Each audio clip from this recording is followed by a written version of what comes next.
Hello, everyone. My name is Mike. My pronouns are he, him, and I will be the facilitator for a session of Batman, the Final Rogue. We are playing this game with Open Hearth Gaming's Shared Hearth Open Weekend, which is kind of our annual mini convention. If you're interested in learning more about playing with Open Hearth Gaming, I'll have a link in the show notes. It's a free online volunteer-run, volunteer-led online gaming community where we have members from all over the world. Anyway, a little bit about me. I've been playing tabletop role-playing games for a long time. I started as a wee lad of as a wee lad of 11 years old back in 1981. Cut my teeth on the Tom Moldvay edition of the D&D basic set, and that started a lifelong love of role-playing gaming. And I played a lot of D&D in the 80s. I played a lot of GURPS and Call of Cthulhu in the 90s. I played a lot of Amber Diceless role-playing and Champions in the aughts. And then third D&D third edition came around. I played a lot of D&D third edition. I played. We then transitioned into Pathfinder. I got really into Pathfinder in the late aughts and early teens until I felt like I was just buried by the Pathfinder rules, both literally and figuratively. Um, Pulled the plug in a 3-year long Pathfinder campaign because I just was burning out as being the forever GM. Took a 6-month hiatus and then got invited to play in got invited by a friendly acquaintance to play in hippie a little hippie indie game called Dungeon World.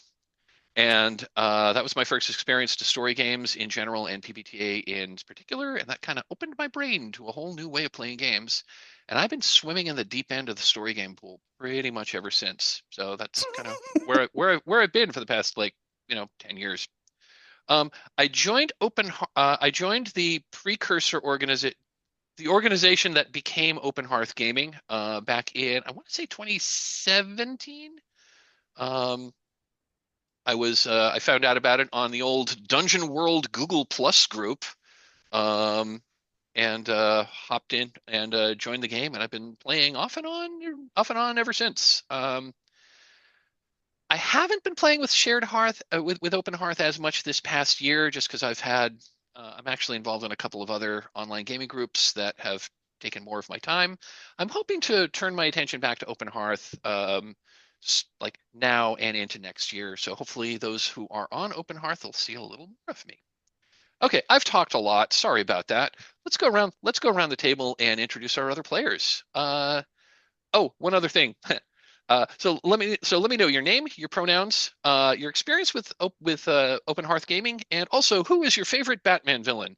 And I will have to say that my favorite Batman villain is probably Poison Ivy. T, would you please introduce yourself? Yeah, absolutely. I'm Tiamat. Y'all can just call me T, she, her.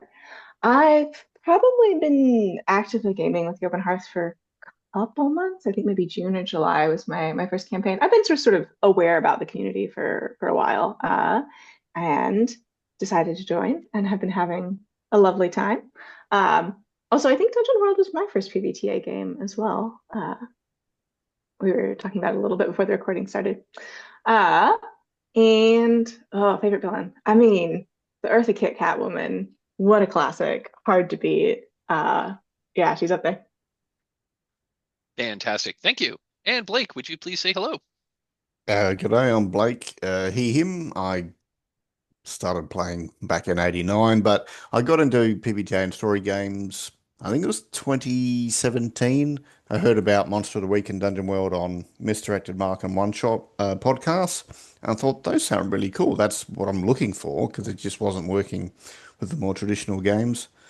So I got involved in Open Hearth and yeah, more and trying playing and running and yeah, it's been good. What was your, oh yeah, Batman. I'm going to go with Scarecrow because he should be part of the solution in terms of making Gotham a better place, but he's really not. Love He's it. really thriving on making the city worse. Just, yeah. Fantastic. I love it. All right. So cool. Welcome everyone. Glad to have you. So we're going to be playing a game called Batman, the Final Rogue. This is a drift of the classic 2010 story game The Final Girl by Brett Gillian, published by Mass Games back in 2010. Um, the rules of this game are identical to the base game. It's just that The Final Girl is a slasher movie simulator where you create a cast of characters, go about their lives until some kind of killer shows up and starts murdering them one by one. In the original game, that killer could be a masked psychopath with an axe. It could be like, a bloodthirsty alien from outer space. It could be a vengeful ghost. It could be zombies. You figure that out as you set things up. This variant, Batman the Final Rogue, uses the exact same rules, the exact same structure, changes the premise and the setting.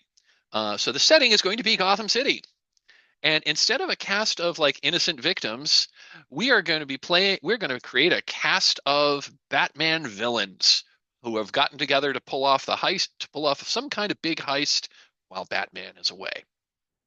And instead of a psycho killer who's killing them off with an axe or eating them or possessing them or whatever, it's Batman who's capturing them and hauling them off to Blackstone Prison or Arkham Asylum or whatever. And the other nice thing about this game is everybody gets to play Batman. So before we get any farther, I do like to start, and I guess I've kind of jumped the gun here. I do like to talk. I do like to do uh, it's called a story game ritual called a CATS discussion. CAT stands for concept, aim, tone, and subject matter. I did jump the gun on this a little bit, but this is a way to just make sure we are here to play the same game. I already started talking about this because I got ahead of myself, but I'm just gonna read my CATS discussion here. So, The Final Girl is a GM-less slasher movie story game that uses playing cards for conflict resolution. In this variant, we're playing a comic book adventure about Batman capturing a bunch of villains from his rogues gallery. We'll play at a few introductory scenes to establish relationships between our villains, and then have scenes where Batman attempts to capture one or more villains in a scene. Play progresses until there is just one villain left, the final rogue. The aim of this game is to tell a compelling story in the style of a comic book where, again, a bunch of Batman villains get together to pull off a daring crime, and then Batman shows up to catch them. The villain characters are shared among all of us. So we'll be creating a cast of 12 villains. Even though you may have created a character, that doesn't mean it's your character. Anyone is free when it's time to select the characters for the scene. Anyone can pick any character. Control of Batman passes to a new player once Batman is introduced into the game. Control of Batman passes to each player in turn. So the tone of this game, this can really vary, and we'll talk about this. So Batman stories run the gamut between dark and gritty, like a Frank Miller comic, or campy and silly, like the 1966 Batman TV series with Adam West and Burt Ward. We'll determine what tone we're going for once we start building up our cast of villains. The default tone for this game is kind of like the 1990s Batman the animated series, if you're familiar with that. So, kind of serious, but not gritty. And the subject matter. This is a comic book superhero game that focuses on a bunch of villains pulling off a major crime and how Batman stops them. Possible content warnings for this game are crime, villainy, bad guys double-crossing each other, and comic book violence. Going back to the tone, we'll decide about the tone. This is a Batman story. I'd probably prefer not to make it too gritty. So maybe this is not the place for like a Frank Miller story, but we'll figure that out. Finally, I just want to talk a little bit about how gameplay works. This is a classic story game from the late Forge era. The game is mostly free role playing. We'll have scenes with our villains playing off each other. They'll establish relationships with each other until the player of Batman announces that Batman is in the scene and attacks. And then we'll go to a playing card resolution to figure out who wins. And the card game is super duper simple. It's basically war. Like whoever plays the high card, Batman will attack you, play a card. You'll have some number of cards, and if you can play a higher card than what Batman plays, then Batman doesn't capture you. That scene plays out until Batman captures somebody. And then once that scene concludes, control of Batman passes to the next player. That is the elevator. Well, it was probably longer than an elevator pitch, but that was Cats for this game. Any questions before we move on? All right. Good for Next me. thing. I'm sorry. Oh, I was just saying it was good for me. Oh, okay, cool. Sorry, we talked over each other. Didn't hear what you said. The joys of playing games over Zoom. All right. So next thing I want to talk about is emotional safety at the game table. So we are all a bunch of strangers or near strangers who are getting together on the internet to play a game, and the purpose of this little endeavor we're doing is to have fun. Each of us is bringing a different set of life experiences to this game table. What might be perfectly fine for you to introduce and play with in a game setting, I might not want to have. I might not want. I might not want to play with as a game. So we're going to be using a set of 4 nested safety tools that will help us figure out what's fun to play with, what's not so fun to play with. We'll put some marks around them, and we'll also have another tool that will allow us to correct things if things start going in a not great direction. So the first and most basic of our safety tools is called the open door policy. And that's about your personal physical comfort.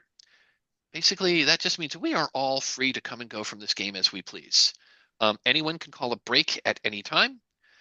Anyone can step away from this game for any reason, whether that's your landline rings, or your next door neighbor is knocking on your front door, or your dog jumped up on your table and knocked over a vase of flowers, or you need a bio break. Step away from the table. Just say, "Hey, I need to step off. Be right back. Take care of what you need. Come back when you're ready."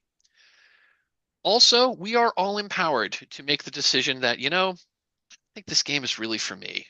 And once we get into play, if you decide that this game really isn't to your liking, you can use the open door policy to excuse yourself from the game. Life is too short to play a game you're not enjoying. If that does happen, please let us know that you're stepping away and you're not planning to come back, so we don't wait for you.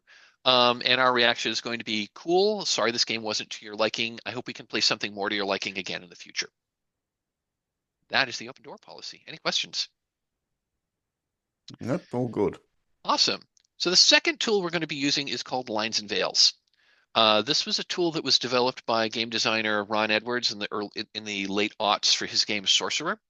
With this game, we're going to call out specific subject matters that we find problematic in some way and either don't want to deal with in the game at all, or only want to deal with under very limited circumstances.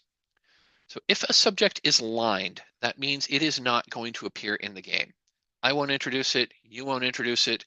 If we were playing a published adventure, which we're not, I as the facilitator or GM would do my best to sort of write around it. So if it's lined, we're not going to see it. If a subject is veiled, that means we can acknowledge that this sort of thing happens in the world. We might hear signs or see signs or hear reports or hear people talking about it, but the actual thing is not going to happen on camera. It's certainly not going to happen to one of the player characters. If we start coming up again to something that's veiled, we'll just cut away. We just won't dwell on it. It'll just be something in the background. So that's a veil. Since then, since the lines and veils were first introduced, people have modified the tool a little bit in ways that I find useful. We've got another column that's called Ask First. That means this is a subject you might be okay with in some circumstances and might not be okay with in others. So before we introduce a subject that is under the Ask First column, we're going to pause the game, step out of character, have a brief discussion to determine, is it okay to talk about this? If yes, cool. If not, okay, we'll do something else. There is also an inherent column. Inherent means that this particular subject matter that is sometimes lined or veiled is kind of core to the concept of the game or scenario we're running. If a subject is inherent, it's going to be, we basically can't line it because that's the text of the game. Veiling more than like one or two things that are inherent might be problematic for the game, to the point where if there's a lot of things that are in the inherent column that you don't necessarily want to deal with, maybe that game might not be for you, which is fine. Not every game is for everyone. This game we've only got one, but I do like to. We've only got one that's in the inherent column, and that is the line intra-party conflict. You're a bunch of villains. You're probably going to be at each other's throat. That's text of the game. Finally, there's an interested column. If there's a subject that you are particularly interested in exploring this game, you can check that, and then I as facilitator and we as the other players, we can try to focus that if we can. It just means like, I'm particularly good with this and I want to see it.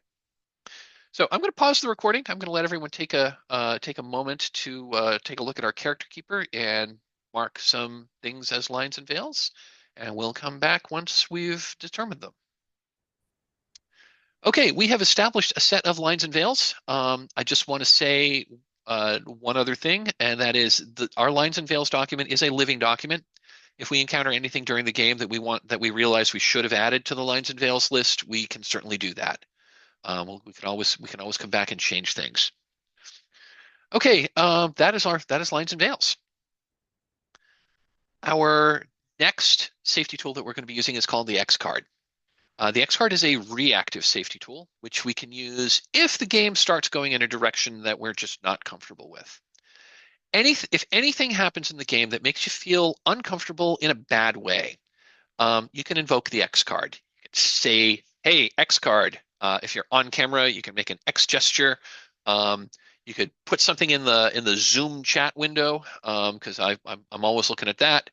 Or you can just say, "Hey, whoa, whoa, whoa, whoa, whoa, can we take a step back?" That's also invoking the X card. The X card just means we're going to pause the game. We're going to step out of character. We're going to have a table discussion about what needs to change, and then we'll use another safety tool. We'll use another kind of we'll use another tool called safety tool called script change to figure out what we need to change and how to change it. So you can use the X card in anything. For example, if we introduce an NPC that was like the same name of like this person you absolutely can't stand at the office and you really don't want to deal with someone of that name, you know what? X card that name. X card that. We'll change the NPC's name. Hey, you know what? That NPC doesn't exist and they don't really care what we call them. If someone introduces an element that you think is really off tone or is sending the story in a weird direction that you don't really like, invoke the X card. We'll have an out of character discussion and talk about it. You can also use the X card to deal with things that are happening at the table level. So, for example, if another player is regularly mispronouncing your name, or is misgendering you, or is talking over you, or is telling you how to play your character, invoke the X card. We'll have a discussion about that as human beings playing a game together. I, as facilitator, will do my best to step in if I see that happening. And given the nature of our players, I don't expect that to be a problem, but I do like to call that out and make sure that we are all on the same page there. So once you've invoked the X card, we're going to pause the game and we're going to step as players to talk about the game. We're going to use sort of an informal version of a tool called script change to figure out what we can do. Script change is a formal. The official script change is kind of a formal tool that provides a bunch of specific keywords. I tend to use it a little more informally, just to mean like this is how we fix things once we run into trouble. So we can pause the game, we can rewind a scene and replay it without the problematic elements. We could simply pause and move very, very slowly frame by frame to make sure that we're dealing with things in a way that make you more comfortable. We could just cut the scene here, hard frame the next one, and just move on. We'll figure it out. We'll figure out how best to adjust the story to make it, to make you more comfortable with how we're telling this. That is X card and script change. Does anyone have any questions on those? Yep. Awesome. Awesome. These aren't two more things I want to add. These aren't exactly safety things, but I do want to. This is the appropriate time to talk about them. First of all, if anyone wants to have like side chats or side chatter that's not on camera, let's use the Zoom chat for that. Um, just because I mean Discord works because I think we're all in the Discord, but my Discord, I'm gonna have my Discord like buried under a bunch of windows, so I may not see that. So let's use Zoom chat for that. Second, if something happens to me and I'm gone for 10 minutes, um, assume something has happened on my end and that the game is over and you can take the rest of your day back. I wish I could say that's never happened, but once in a blue moon, I get a power failure, I lose internet, or something weird happens in the house, like a fire alarm goes like a fire alarm or one of my smoke detectors goes off and I can't figure out how to stop it. Um, or there was one time several years ago when I was jamming a game and I'm given given where my office is, I'm looking right out on the street and I witnessed a traffic accident. So I needed to go outside and like make sure everyone was okay and like talk to the police and make a statement and blah blah blah blah blah. Hopefully none of that's going to happen. I just want to say, so if I'm gone for 10 minutes and I don't let you know what's going on, assume the game is over and just take the rest of your day back. I will do my best to contact you through Discord or through some other means to let you know what's happening. But yeah, kind of like when a professor, kind of like when you're in college and the professor like doesn't show for the first 10 minutes of the game or first 10 minutes of class, everyone just takes that period off. Okay, that concludes my safety talk. Does anyone have any questions? Oh, good. Okay, awesome. Okay, well, let's talk about the rules of the game. So on the character keeper, if you want to click over to the tab marked the villains.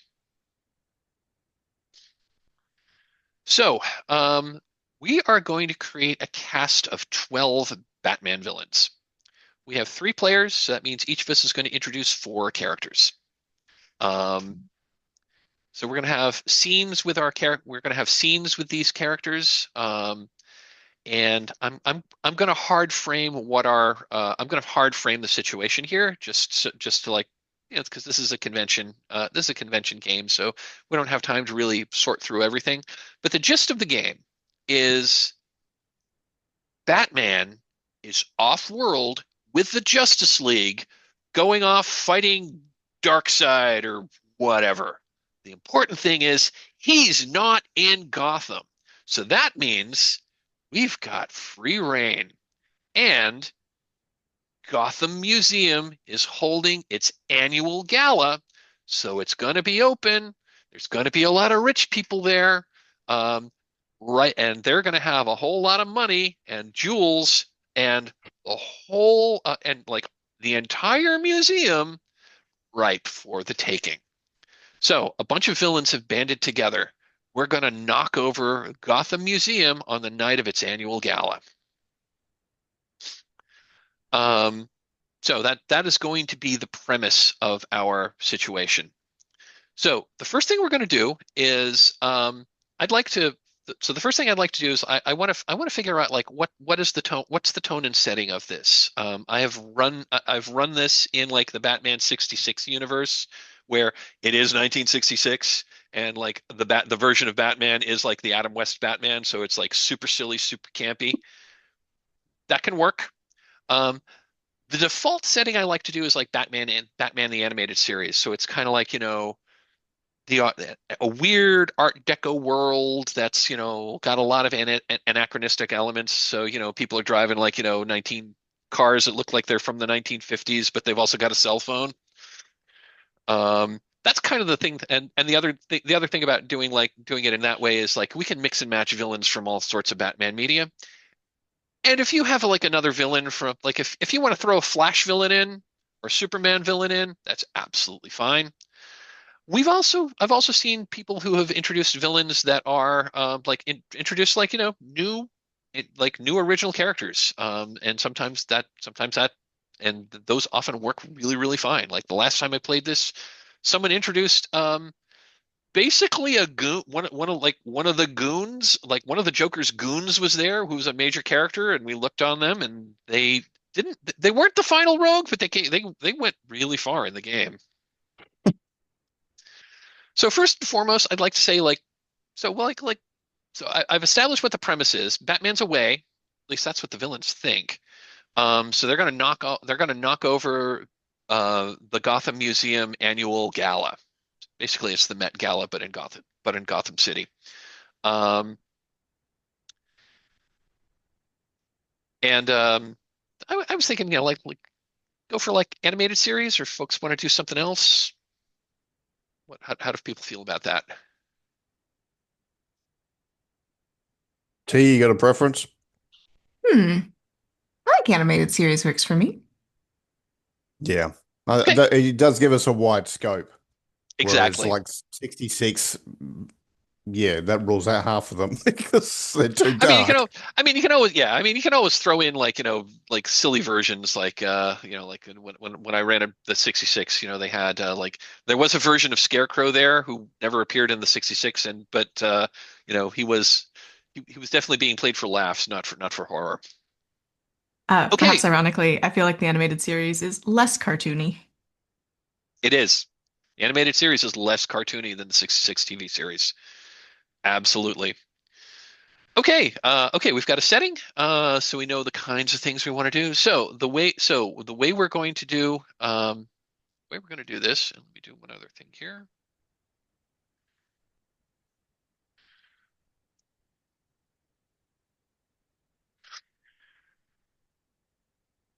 And it looks like folks have indeed filled in their player information on the sheet.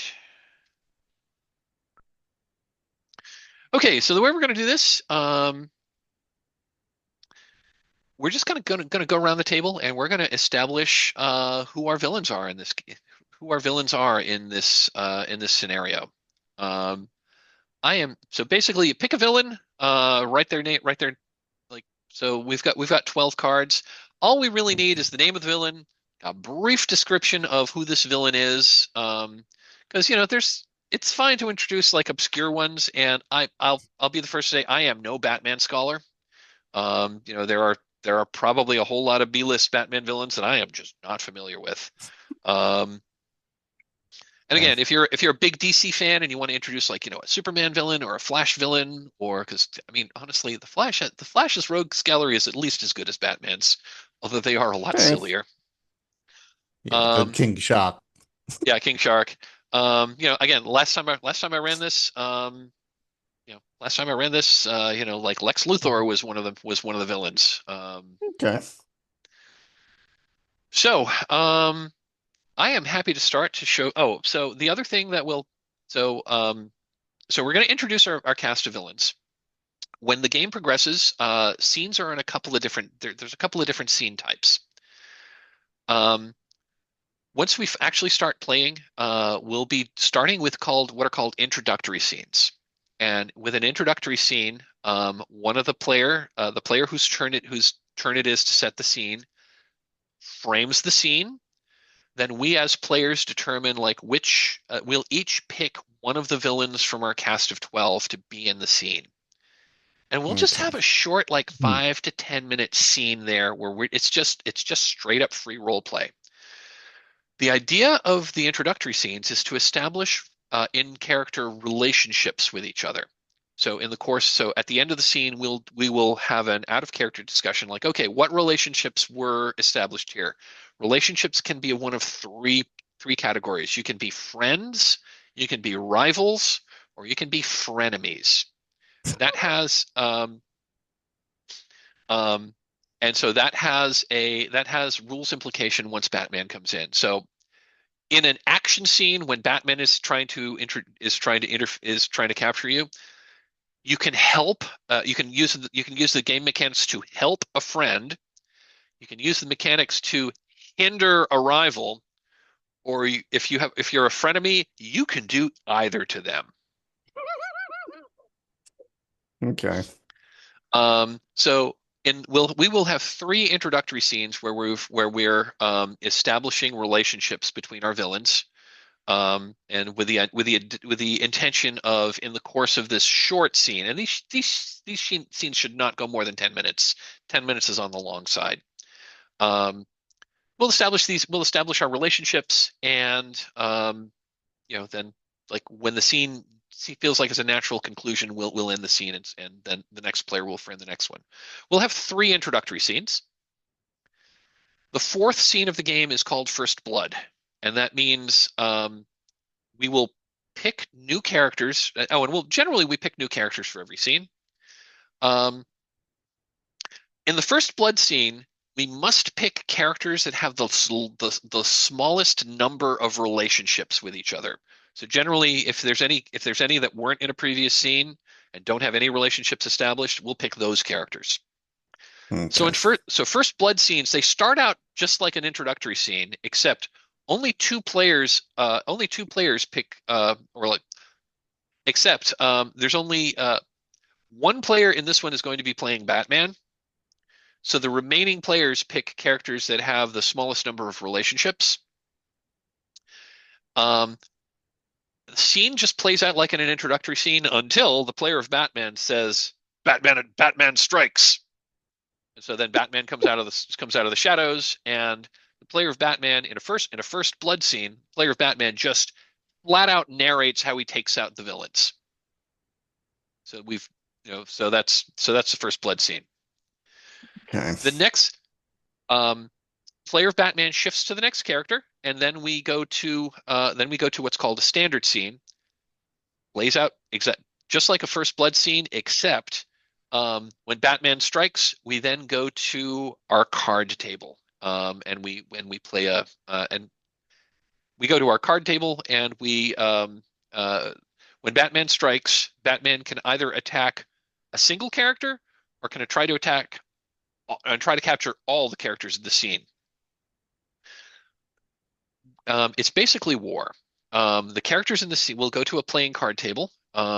Characters, and there's a link to I've got a playingcards.io table linked from the safety and resources tab. So the villain that you are playing, you draw 1 card plus 1 additional card for every relationship that you have established with another character. So the more relationships you have, the more cards you have in your hand, which means which increases your odds of winning the hand. So when Batman attacks, the player of Batman, he draws the top card of the playing card deck and plays it. If Batman's attacking a single character, then that character has to take one of their has to play a card that will beat Batman's card. And we're just using ranks. Deuce is low, ace is high.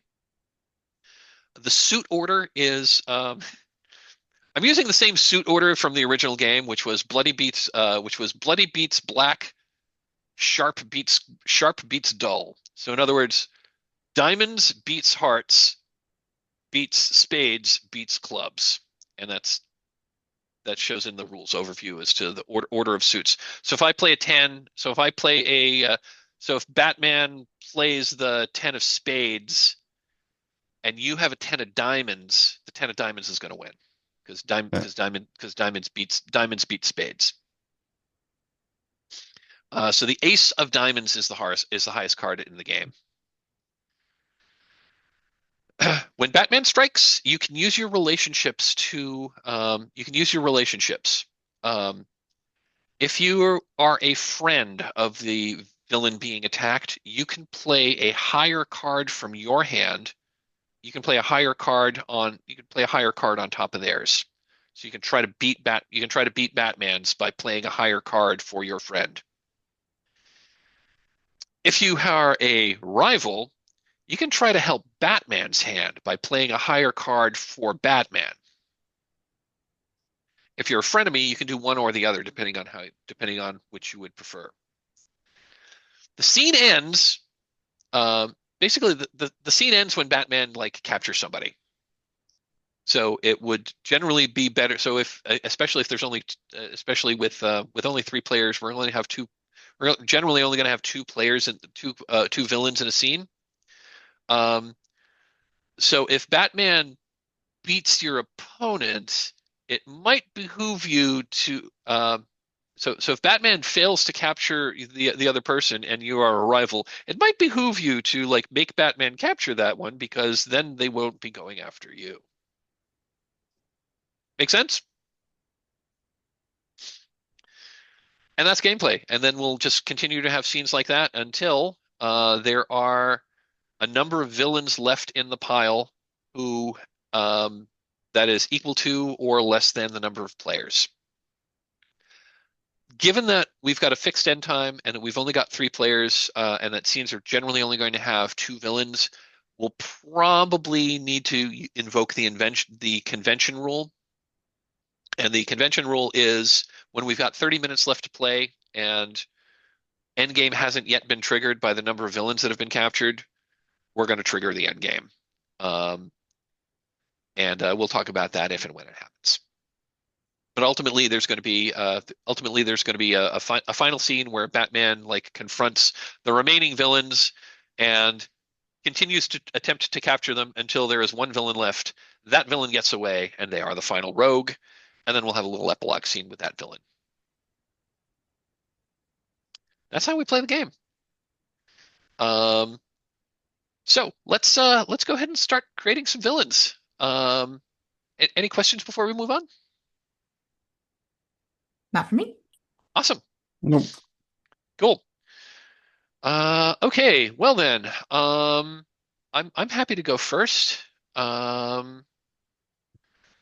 So I think the first villain I want to introduce is the Penguin.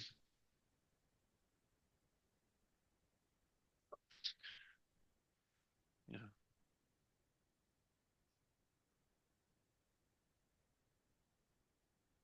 I'm going to say umbrella themed mobster.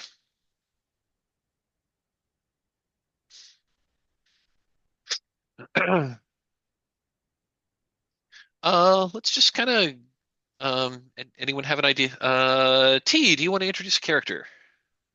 Ooh, sure. How about Ink from Batman Beyond? Uh, Amorphous Ink Woman. I the player don't know that character. That's cool. Awesome. Amorphous ink woman. Yeah. Yeah, cool. Yeah, go ahead and put I'm that. gonna Go go ahead and put that. Go ahead. Captain Oh, I was going to say go. Captain Cold from The Flash. Yep. Oh, sorry, go on. Oh, I was going to say yeah. Just go ahead and put something in the description. Captain Cold from the Flash. Fantastic. Love it. I mean, what's a Batman story without Catwoman, right?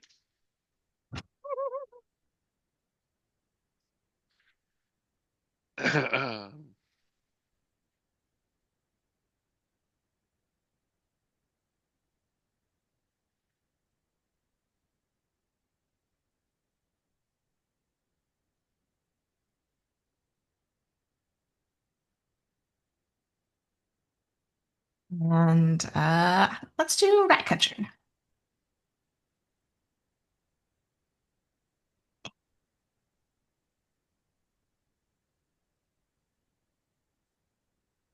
Rat controlling villain, I guess.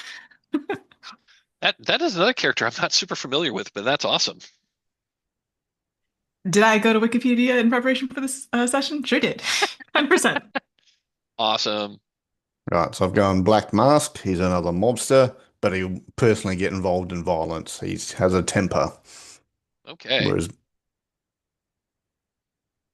Well, let's go comedic. I'm gonna introduce Kite Man. Uh, you know, you know,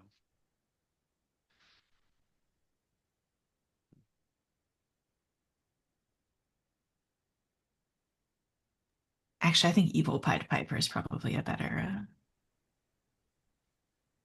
description for Ratcatcher. Unlike the original Pied Piper, who is fine. Man Bat. ooh, Man Bat. Nice. Man-sized bat hybrid.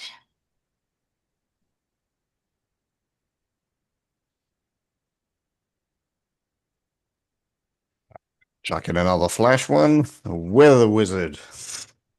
Nice.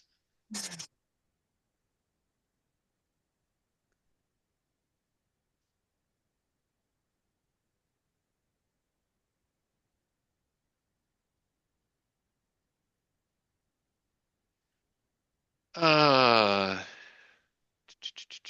let's go with, why not? We got Harley Quinn. Oh God. Well, in that case, we should probably complete the trifecta and get Poison Ivy in there. Absolutely.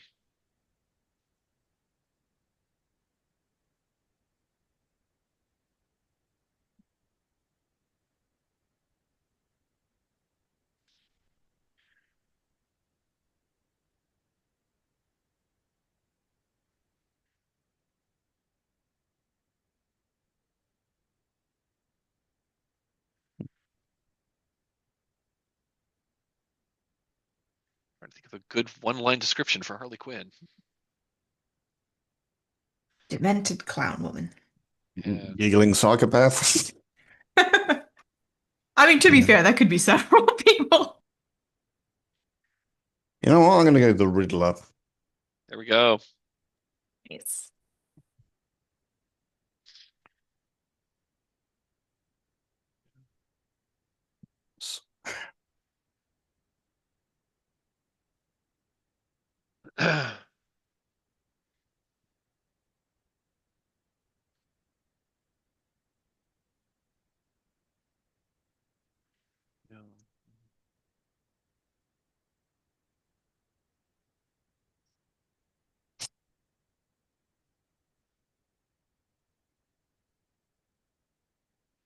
Call her former psychologist, now an agent of chaos.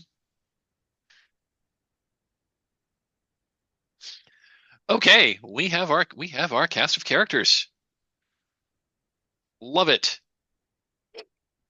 Oh my God. I love it. Okay, we are like 7 minutes before the hour. Why don't we take our first break here? Um, let's let's let's come back on the hour. Take like a 7 minute break. Sounds good. Okay, we're back. Um, so I think I am going to um I'm gonna frame the first scene. Oh, Uh, we we're don't need to do friends and rivals and enemies and stuff first, we're or? gonna we do that in game. Oh, okay. Yep. We do that in the scenes. So once we frame a scene and we have villains in the scene, the way we interact with each other is how we then establish those relationships. Basically, like once a scene ends, let's have a brief out of character discussion to determine what relationships were established, and we'll write them down. Oh, one other thing about relationships, they're two-way. They're always two-way. So if the Penguin has a friendship with Catwoman, Catwoman also has a friendship with the Penguin. Um, and you can have, again, you can have multiple relationships. So you can have like, you can be friends with multiple relationships. So I guess I should have said friends, rivals, and frenemies when I set up this character sheet, but we can put multiple characters in those. Okay. So I usually like to set the scene um, as the at the with the villains gathering, and I think we're gathering in like a large like conference room in in the offices above a bar which is the Penguin's current which is the Penguin's The current Iceberg like Lounge. exactly. Couldn't think of the name of it. Um, yeah, so we're in this like kind of posh, like almost like 1970s feeling like conference room. A lot of leather, like high leatherback chairs, um, wood paneling, and everyone is kind of like sitting around this like conference table, and the penguin's like sitting at front. Wow, he's got the cigarette in his cigarette holder. He's like he's got his monocle. He's got his monocle, and it's like, all right, everyone. Uh, like, all right, everybody. As we know, the Bat has gone off with the Justice League to go, I don't know, punch Darkseid in the face or something like that. I don't care. The important thing is he's not here. And tonight is the night of the annual gala at Gotham Museum. All of the richest people in town are going to be there wearing their finest jewels, their finest watches, ripe for the picking since the Bat isn't going to be around to stop us. Plus, there's the whole museum. There's priceless artwork. There's priceless artwork. There's jewels and gems and jewelry on display, all ripe for the taking. So, he takes he takes a big drag he takes a big drag off of the cigarette, exhales. So, who's in?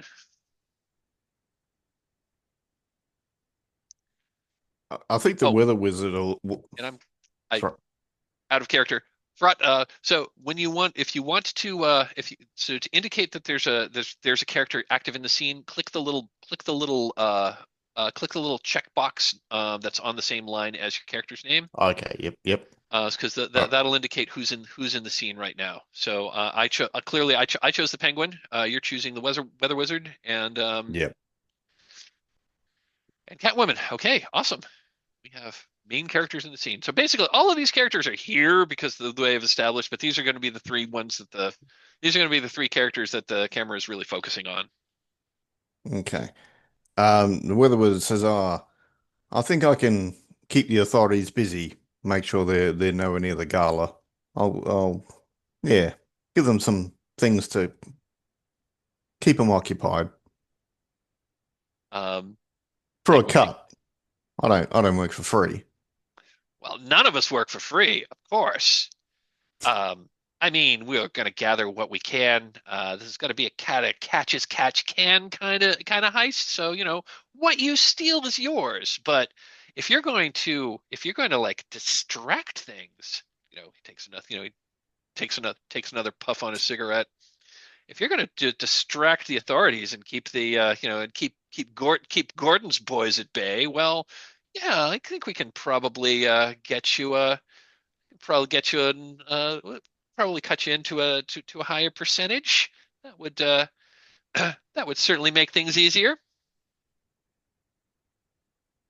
Uh, and I think Catwoman has it's just like there was a feral cat in the alley, and she's gotten it a little saucer of actually probably not cream. She probably knows better than that.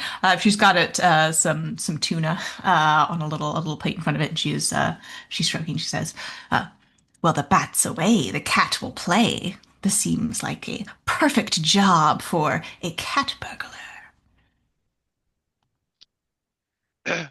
Well, don't the penguin says, uh, which is why I called you. I thought you'd be interested. Just, don't go too crazy.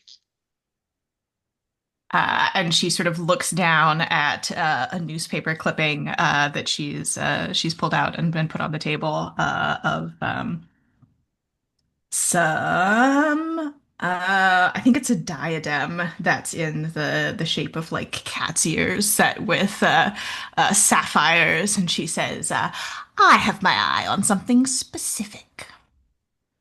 Thought you might. Thought you might. Well then, he dramatically lifts his left rich and his left wrist, and there's like this ostentatious gold Rolex on his wrist. It says, "All right, let's synchronize our watches. We'll meet it, and so Wizard, if you could distract the authorities, we'll meet at exactly 10 past 10." I'll be there. Um, I think that probably is the scene. Um, so relationships that we have established. I think Penguin and Weather Wizard may. I think I think they've got a friendship. I think they got friends at least for now. Sound good to you? Yeah, as much as villains can be friends. Well, yeah, that's what I mean. We've established that they've at least for the moment got they've at least for the moment got have like a good relationship there. Um, I think there was sort of like a um anyone else see any? I have an idea Say. for a relationship with Penguin and Catwoman, but T, I'd like you to take lead on that if you don't mind. Yeah, I'm feeling frenemies. Like she's not immediately going to betray him, but she's here for a specific reason, and helping him is not it. That's exactly what I was thinking. Yeah.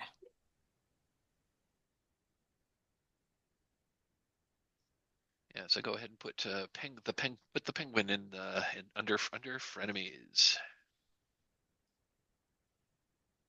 Yeah, I didn't see Catwoman and Weather Wizard really interact there. I mean, if we want to go No, back and if we want to go no, back and like, establish something, we can. But no, if she gets her thing good, if she doesn't, who cares? You know? awesome. Okay, that is our first scene. So generally, yeah. So generally, so now we're gonna. So that was our intro one scene. We're now moving to our intro two scene. Um, which is going to be another, which is again, it's just going to be another like free role play where the idea is to like we'll each pick a villain. We'll each pick a villain. We'll establish a new scene and just kind of play it out and hopefully establish some more relationships between different villains. We Should can we pick this. untick the ones we've done already, We don't. or It's up to you. You can okay? absolutely pick a villain that has already had a scene, or you can pick a new one. You can pick a yeah, if you want to, and when you can pick a character that someone else has already played. So if you want to have the penguin be if you want to play the penguin in the next scene, you can absolutely take the penguin. Um, so I'm gonna say that I'm just gonna like so looking at how our player is looking how our player is our player list at the time. I'm just gonna kind of like keep going down. Um, so we know who's leading. So in intro to T, why don't you lead? You can establish the scene. Um, like tell us where the scene is going to take place, and then we'll pick characters and start playing. Sound good to you? Yeah, absolutely. I think we're in a helicopter. I think that there's going to be several, separate ways that people are getting in, and this is the people who are going to be coming in from the top, and it's sort of hmm, who would own the helicopter? Uh, I think it's the Riddler's helicopter. So I will be the Riddler. Bright So green. it It's a is bright green helicopter with like absolutely. purple question Hmm. marks on the Hmm. sides. Yep. And I think he's got like a sort of like LED kind of banner that goes behind it that just has like popsicle stick level riddles that are sort of streaming through the sky. It's not subtle. And he is sort of crouched in there. And yeah, who else is up here? I mean, if we're coming in from the top, we gotta have Kite Man. He's got to jump off the helicopter and glide down. Absolutely. I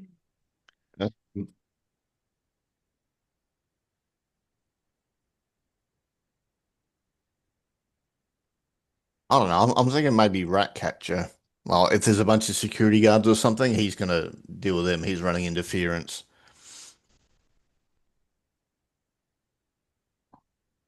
I love it. So T, if you want to like, okay, so we're coming in on the helicopter. Go ahead and set the scene from there. Ah, I'm desperately trying to come up with a riddle that combines rats and kites. Um, Uh, oh, okay. And he's looks at Kite Man and says,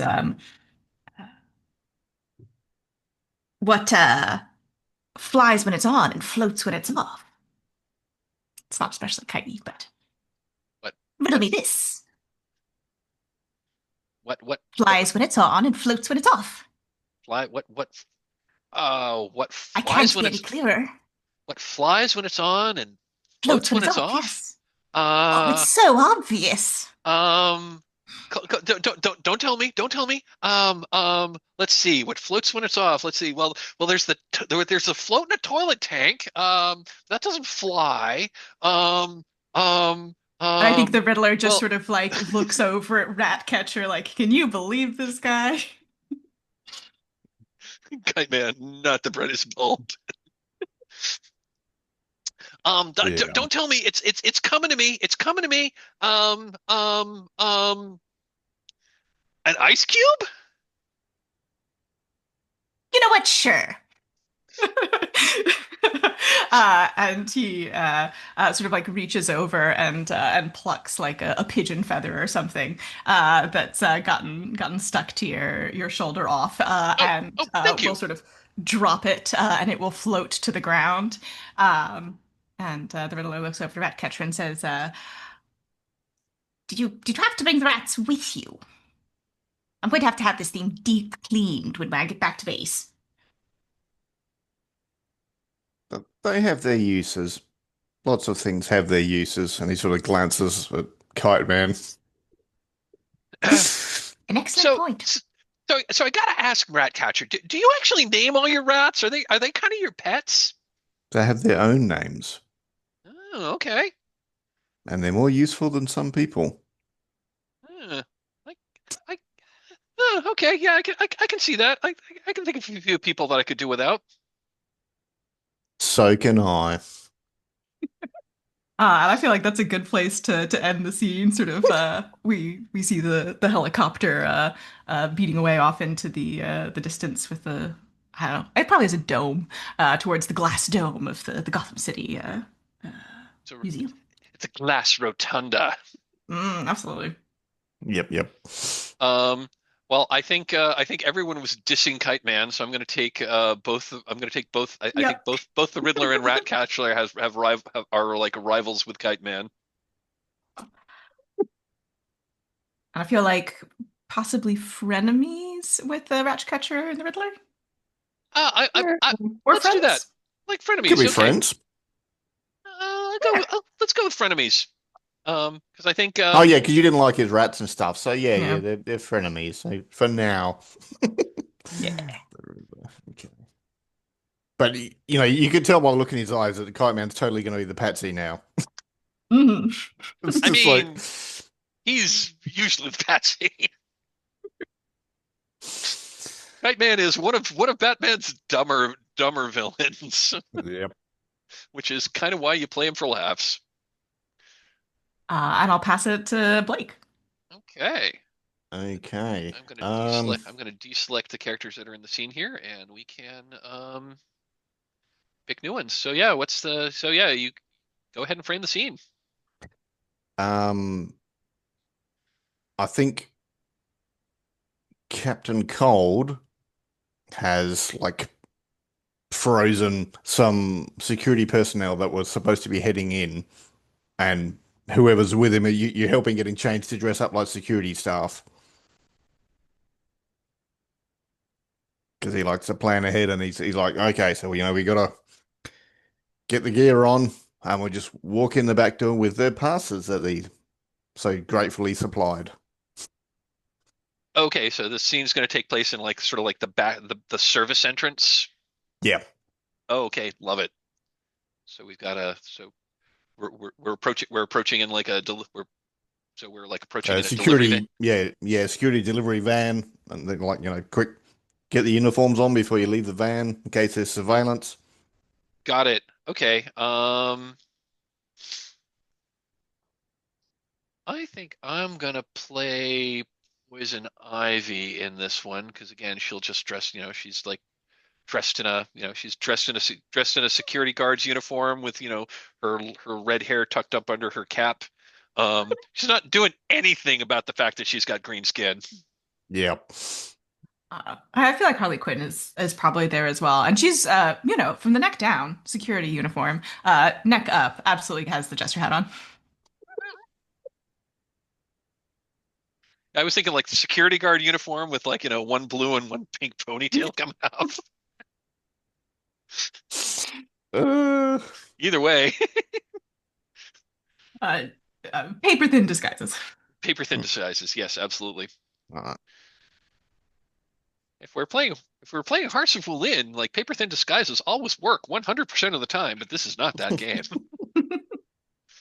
all right, so Captain Guard was saying, remember, we don't have to kill everybody on the way in. We need to get what we get to quickly, which we should be able to. That's the point of the disguises. On the way out, have fun, do what you like. But I'm heading straight for the doors once we got the goods. Okay, well, hopefully we'll be well, sounds good.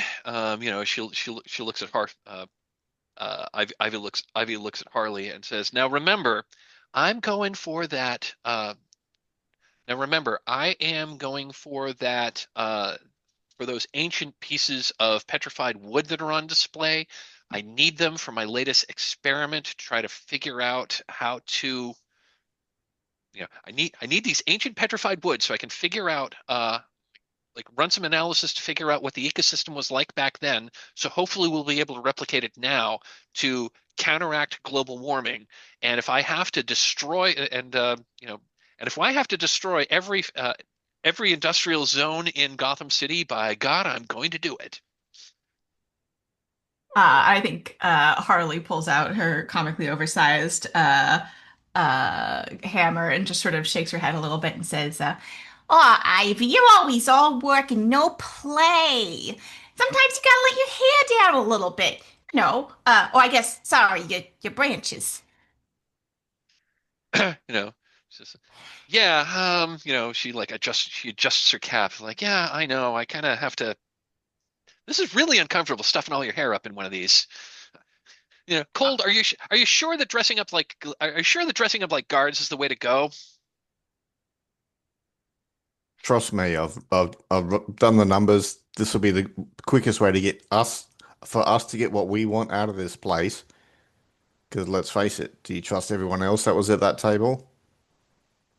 You seem like a smart girl to me. Um, you know, I, Ivan looks at Harley and smiles and says, "Oh, I absolutely know who I can trust here." I think Harley just sort of pokes Captain Cold and says, Lance, you just wanted to play dress up. Hey, no complaints here. He's sort of giving the side eye to both of you.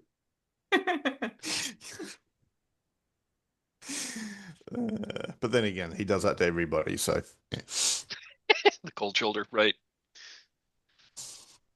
Out of character, I had been thinking about possibly introducing Mr. Freeze, but once you had Captain Cold in there, like, oh, we only need one Cold Team villain.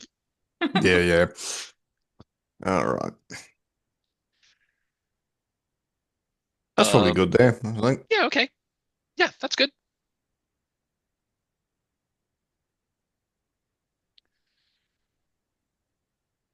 And do you want to add any relationships for Captain Cold? Um, you two aren't rivals because you kind of got different objectives. So I think frenemies Yeah, I think makes sense. because he doesn't really trust anybody. I was also thinking Um, friend. I was thinking Ivy. I was thinking Ivy and Cold had a frenemy relationship there. um,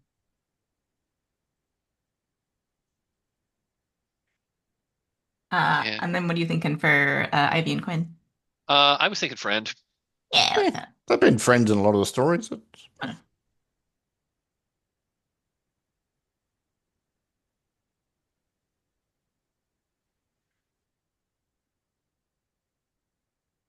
Okay, that was our third. That was our intro three scene. So we've had three introductory scenes. So I think we're back to me to set the next scene, and this is going to be our first blood scene. So this is where so in the first blood scene, the person framing the scene plays Batman. So I'm going to be Batman.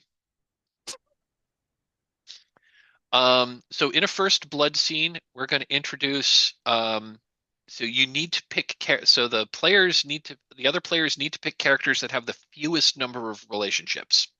Okay. So basically, at this point, you want to pick characters that we haven't seen yet. So it'd be Black Mask, Man Bat, or Ink. Yes.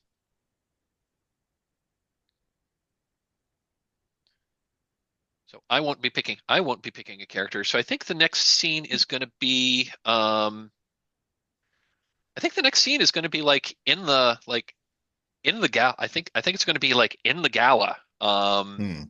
It's like in like the it's so it's a museum. It doesn't really have like a ballroom per se, but it's I'm going to say it's like they've much like the Metropolitan Museum of Art in New York City. I'm going to say the Gotham Museum's like entryway is this like big, large marble like room with lots of marble and columns. It's big, it's open, it goes like 3 stories up. So you can see like several balconies that look over. And this is this is kind of like where the you know, and yeah, this is yeah, it's like the first room in, but this is the one that they turn into a ballroom. So this is so this is where like a lot of the rich, swanky, posh people from Gotham are milling about, the rich philanthropists who are, who like write big checks to the museum, generally in exchange for, the John Q. Rich Guy collection. Yeah. Um, so this is where this is where like the movers and shakers would be, um, and of course Bruce Wayne has sent his regrets and sent a large check in it and sent a large check in instead.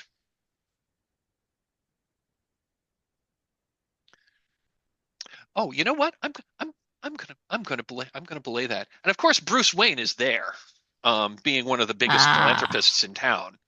Um,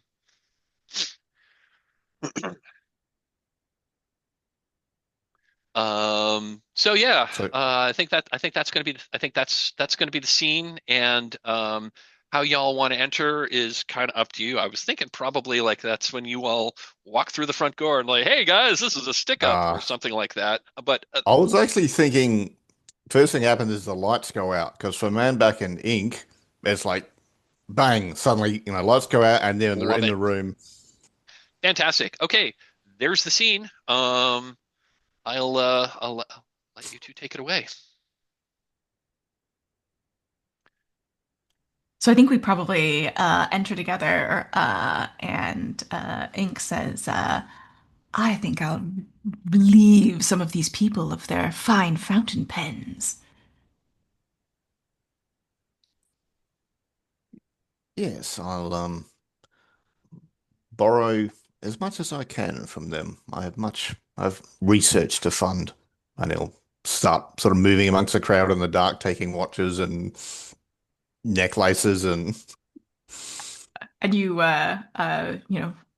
we don't see this, but Ink sort of shakes her head and says, what is it with science in this city that just makes people nuts? And goes off. She begins, again, removing people's valuables.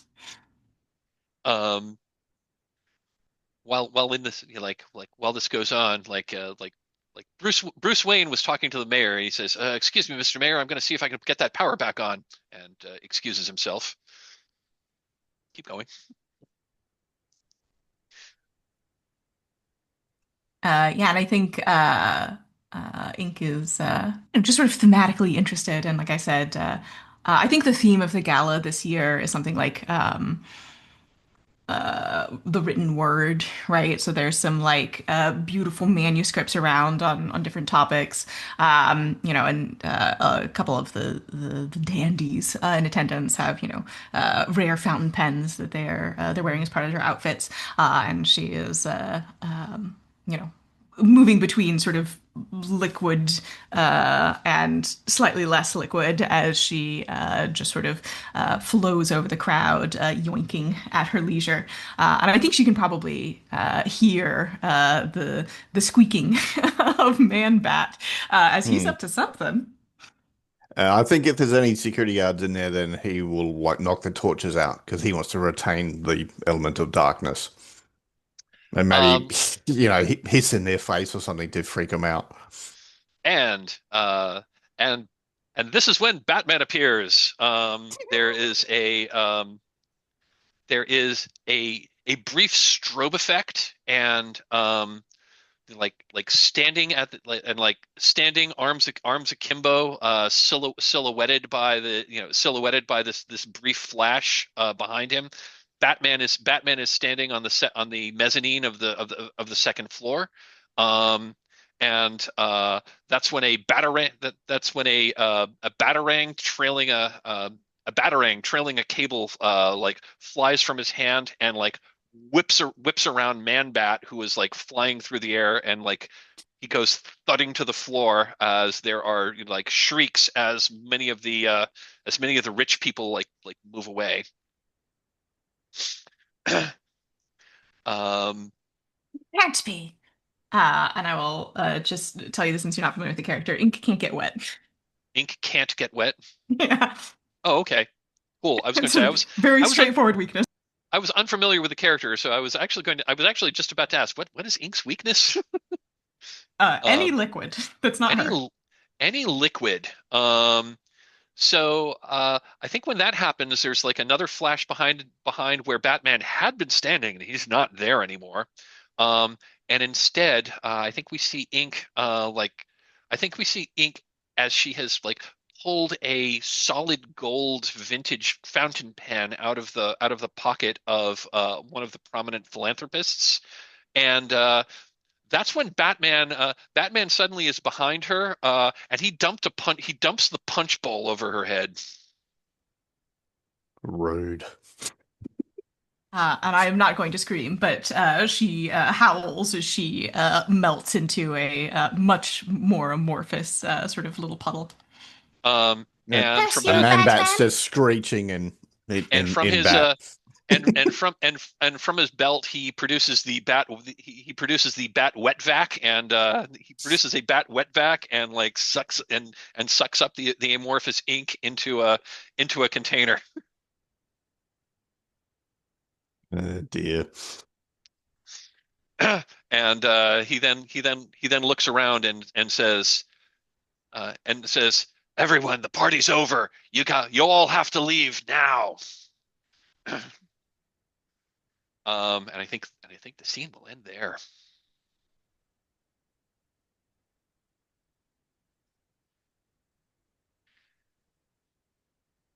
Amazing. And now we get into standard Now scenes. we're going to get into standard scenes. Okay. So the yeah, so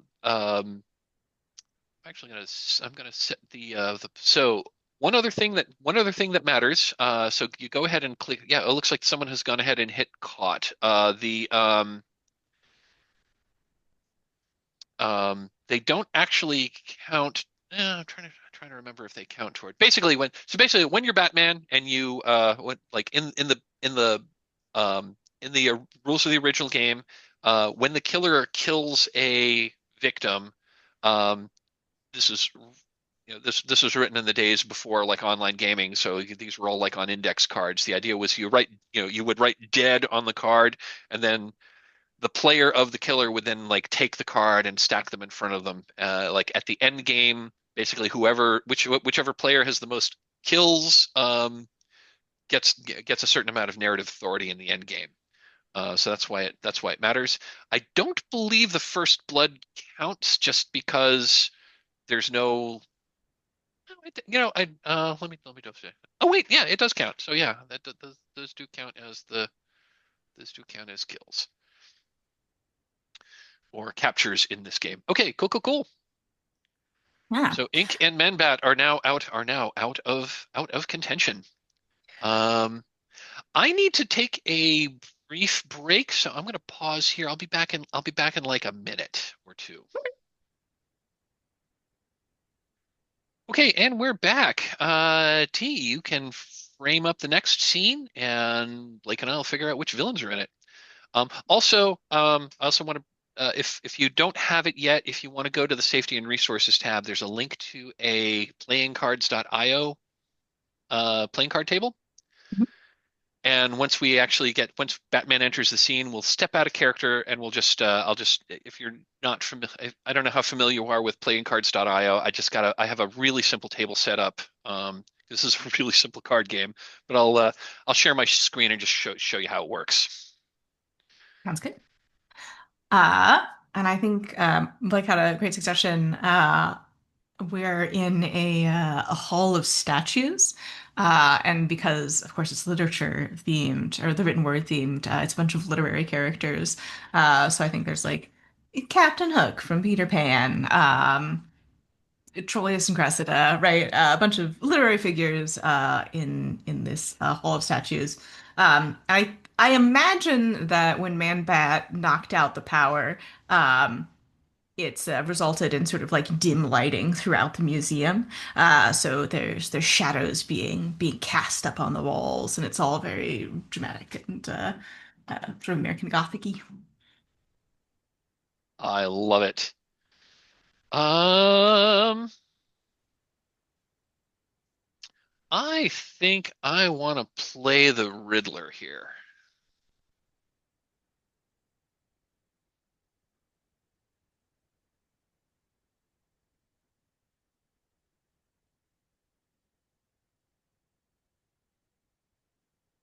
Let's see, a literary themed Hall of Statues seems appropriate. I mean, Blake, unless you wanted to play the Riddler, in which case, go No, ahead and no, take it. it's Go all ahead and take good. him. I can play someone else.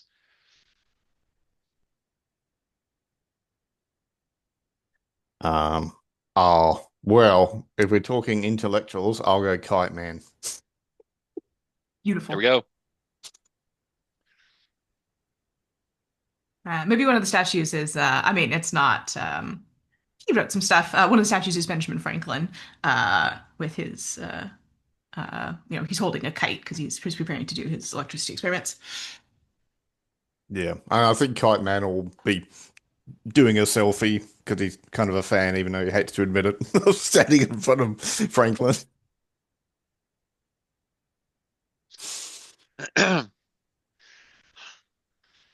The Hall of so the Riddler walks so the Riddler and Kite Man walk in like the Hall of Statues. Literary characters to no end. Oh, riddle me this, Kite Man. What is black and white and red all over?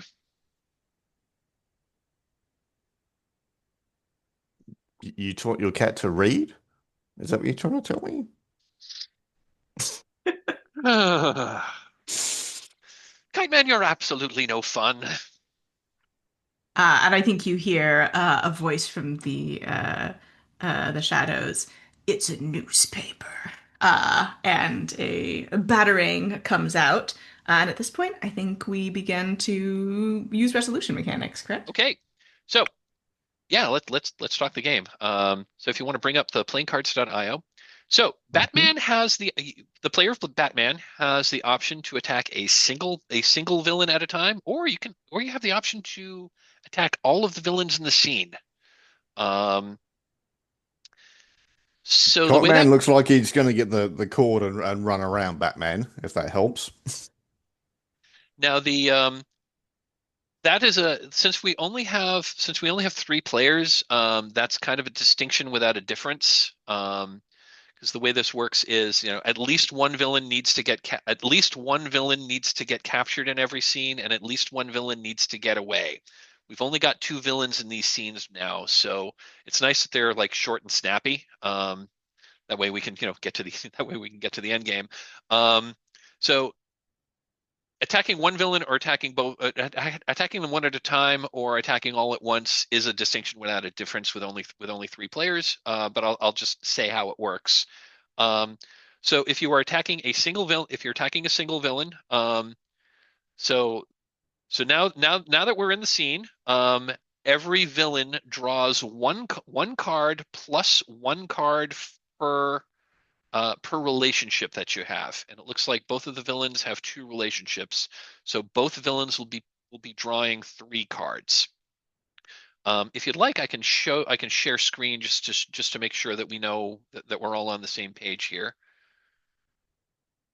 Why don't I do that real quick? I'm going to share screen. Which one? There we are.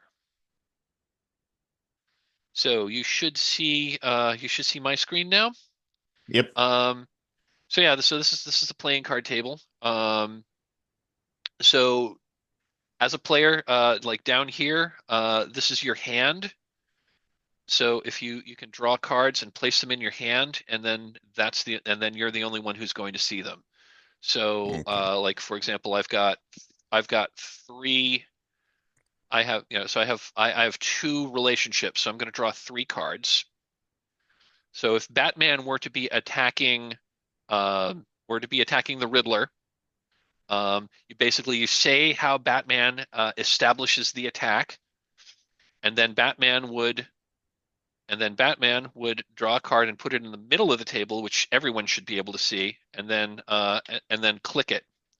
So your attack would be the nine of so the attack would be the nine of spades.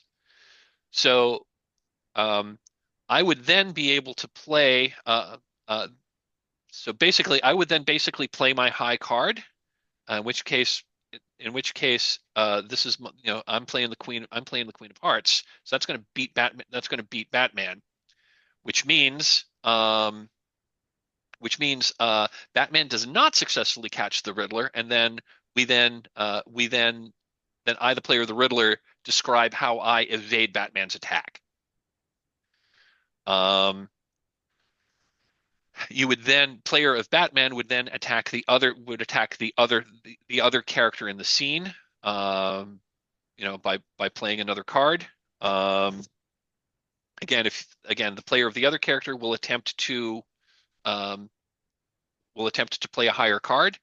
This keeps going until and if you're only attacking one at a time, this keeps going until one character gets caught.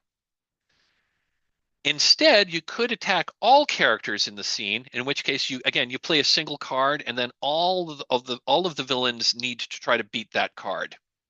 Um, and any character that fails to beat the card is captured.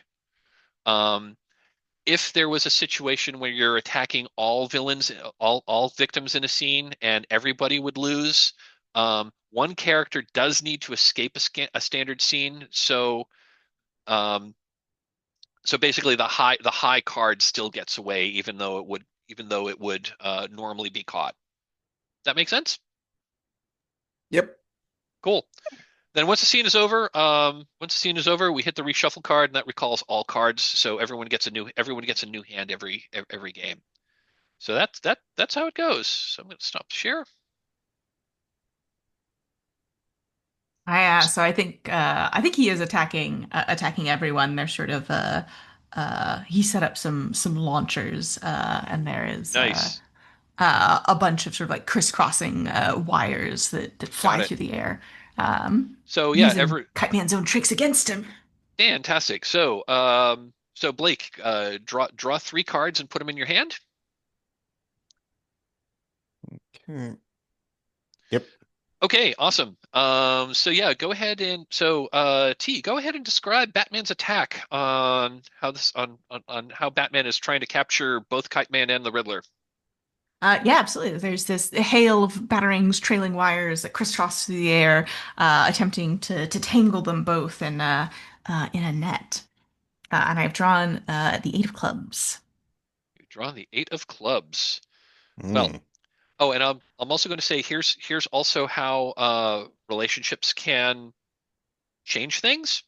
Um, if you are a friend, you can so okay, so I'm the Riddler, so I'm going to play my card. So I'm playing the Queen of Hearts, so I am not so like at least for now I'm not captured. Um, if you Okay. I've got nine of clubs. okay, But if So either we, of you had a card, because you both have a rival or frenemy relationship with yeah, each other, if either of you Yeah. had like a yeah. 7, you could play it for the other. Yeah, so yeah, exactly. So if yeah, exactly. I could so yeah, if I had a so if I had a 10 and I wanted to um so if I had a 10 and I wanted to help Kite Man, I could play my 10 on top of Kite Man's card, Oh, I see. which would be higher than Batman's card. So Yep, yep. that case Kite Man would in that case Kite Man would, also escape. Or Uh, if I've got a, or if, for example, you know, for example, if Kite Man wanted, if for example, if this doesn't work so well with the if you're attacking everybody. But if Kite Man want, but if say if this was reversed and like Batman had the not if say if Batman had a 9 and oh um let's see. So if Batman had, so say Batman had a 10 and Kite Man had played a 9 and trying hold on, trying my yeah, examples. I get what you're saying. Yeah. So currently, So basically if you're if you want to play a rival, I could play a higher card for Batman and then we would resolve that way. So for example, if I wanted like yeah. So if Yeah. so if Kite Man wasn't going to get captured and I wanted him to get captured, I could play a higher card for Batman that would beat Kite Man's card, in which case Kite Man would be captured. So it looks like here, since you were attacking everybody, just talking of the so I'm actually going to share my screen again, so anybody who is following at home might can see you know um, can see what we're seeing. I'm going to share my screen again. So the Riddler played a Queen of Club, Queen of Hearts. Kite Man played a 9 of Spades. Batman played the top card, which was an 8 of clubs. So Batman doesn't actually beat anybody here, but Batman has to. So we're going to keep playing the scene until Batman actually captures somebody. So play goes. So you have established that Batman set up a bunch of batarang launchers, and like lots of batarangs are going through with lots of with lots of cables. Each of us can now describe. Each of us playing the villains in the scene should each describe how we evade this initial attack. And I think what happens for I think what happens for the Riddler is it's just a simple you know like when Batman says it's a newspaper. That's when the Riddler like just ducks behind a statue of I'm going to say it was Nathaniel Hawthorne, and the batarang comes around and loops around the statue, just missing the Riddler, and and then like he like does kind of a half crawl and then like stands up and makes a run for the door. I think Kite Man sort of flicked his kite up and he's using that to help him leap over the wires because they're only like 2 foot high off the ground. So Okay, love it. Um, okay, so this didn't resolve. This doesn't result in a capture. So now we're going to go for another round. Um, we still keep our cards. If we were out of cards, you could just like basically draw another one. Um, I'm gonna stop my screen share again. Um, so you and I just grabbed one each to make sure we got three again. well, we're not out of cards, so we're going to continue playing with the cards that we were dealt. If we were Oh, out okay, of yep. cards, if we were out of cards, we would Then just like yep. basically just Okay. draw another one. But since we have cards in hand, we are gonna keep playing. So, so Batman, things are back to you. What are you going to how are you going to try to capture one or both of us? Yeah. So you said the Riddler is running for the door. Yep. And I think there's probably like fire suppression doors here. And Batman pulls a remote off of his belt and presses a button, and the fire suppression door that the Riddler was running towards slams closed. And that's going to be a four of hearts. Okay. Well, I'm gonna play a five. I'm gonna play a play. I'm gonna play a five of clubs. No, Um, play so seven the of clubs. oh, you're playing. Oh, you're playing a seven of clubs on like you're gonna play a seven of clubs for Batman or for yourself. No, for myself. Oh, okay. Oh, I'm sorry. I'm sorry. T, were you attacking everyone again, or were you only going no, after so the this Riddler? one was just the Riddler. But Okay. Okay. if you wanted to play that with for Batman, I If you would wanted love to hear if you how the wanted to Yeah, play Catman. what the hell? Let's give it a go. Yeah. Yeah, if you want to play that for Batman, that means yeah, you use your you use your frenemy ability to play that for Batman, which means Batman captures the Riddler, which will more or less end the scene. So Batman, go ahead and describe how Batman captures the Riddler. Uh, I think I'm actually before I do that, I want to establish how Kite Man either intentionally or unintentionally Yeah, makes Riddler's life just hard enough that Batman is thank you. able to uh, to Thank I you take him think because out. he flicks.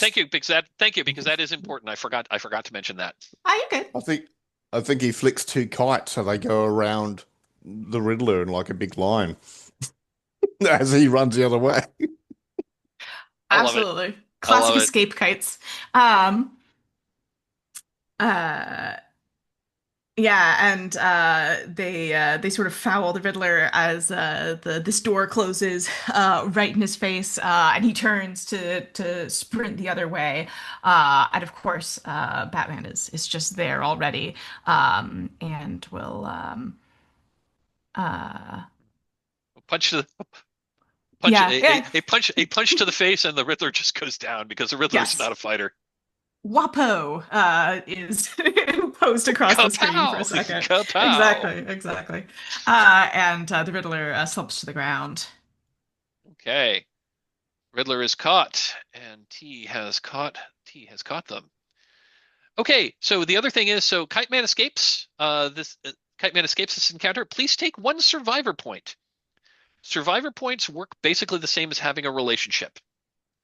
One Okay. other thing I want to mention about relationships, your relationships still count even if the person you had the relationship um, has been captured. So you still count as having a frenemy relationship with, so you still Yep. get the Yep. bonus card in your hand for having the frenemy relationship with the Riddler, um, even though the Riddler has now been caught. Okay, that's our first standard scene. I love it. We're gonna move on to oh, I'm sorry, we are in a standard scene. And the rules the rules and if you want to go to the rules overview that does go into things in more detail. So that ends the scene. So I'm gonna click the reshuffle. I'm gonna click the reshuffle button. So that pulls all the cards back in and reshuffles the deck. I need to take a super quick bio break. So I'll be back in like 90 seconds. Let me hit pause. Okay, we're back. I did notice when I paused for our most recent break that I had neglected to resume the video after our previous break. So we just had a really cool scene that I'm sorry didn't get recorded about with Batman facing down the Catwoman and the Weather Wizard and capturing the Catwoman. Uh, so so the Catwoman has been caught and the Weather Wizard now has a survivor point. Sorry that didn't get recorded. All right, let's see. Where are we? I think we're back to T as Batman, so you get to set the next scene. Yeah.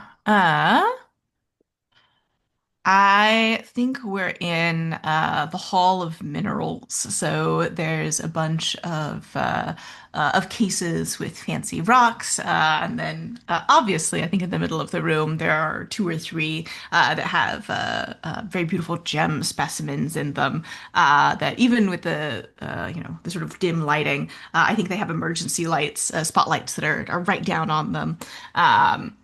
And yeah, who is here in the Hall of Minerals? Well, I think Poison Ivy's going to have to be there because I had established in her previous scene that she was specifically after some petrified wood for a for her next big anyway, she, she was after some petrified wood to like check it out for to like use it to help counteract gr the greenhouse effect. Um, I'm going to say Black Mask is there. He's after some valuable mineral. Maybe there's some platinum.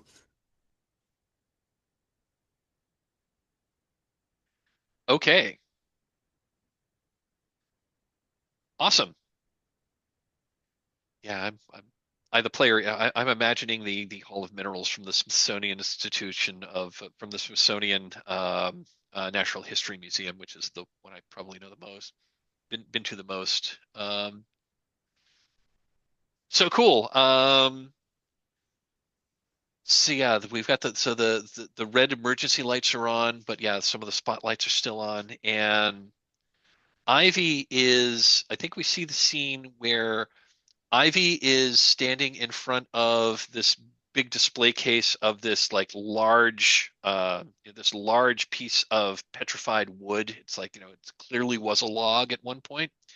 And um, I think when we see the scene, she's already used, she's already brought a bunch of like vines in to like lift the case up, and I think the vines have like wrapped themselves around this piece of petrified wood and has lifted it up, and she's there, she's there gesturing Hmm. toward these plant vines that she has, and she says, great, this is exactly the specimen I was looking for.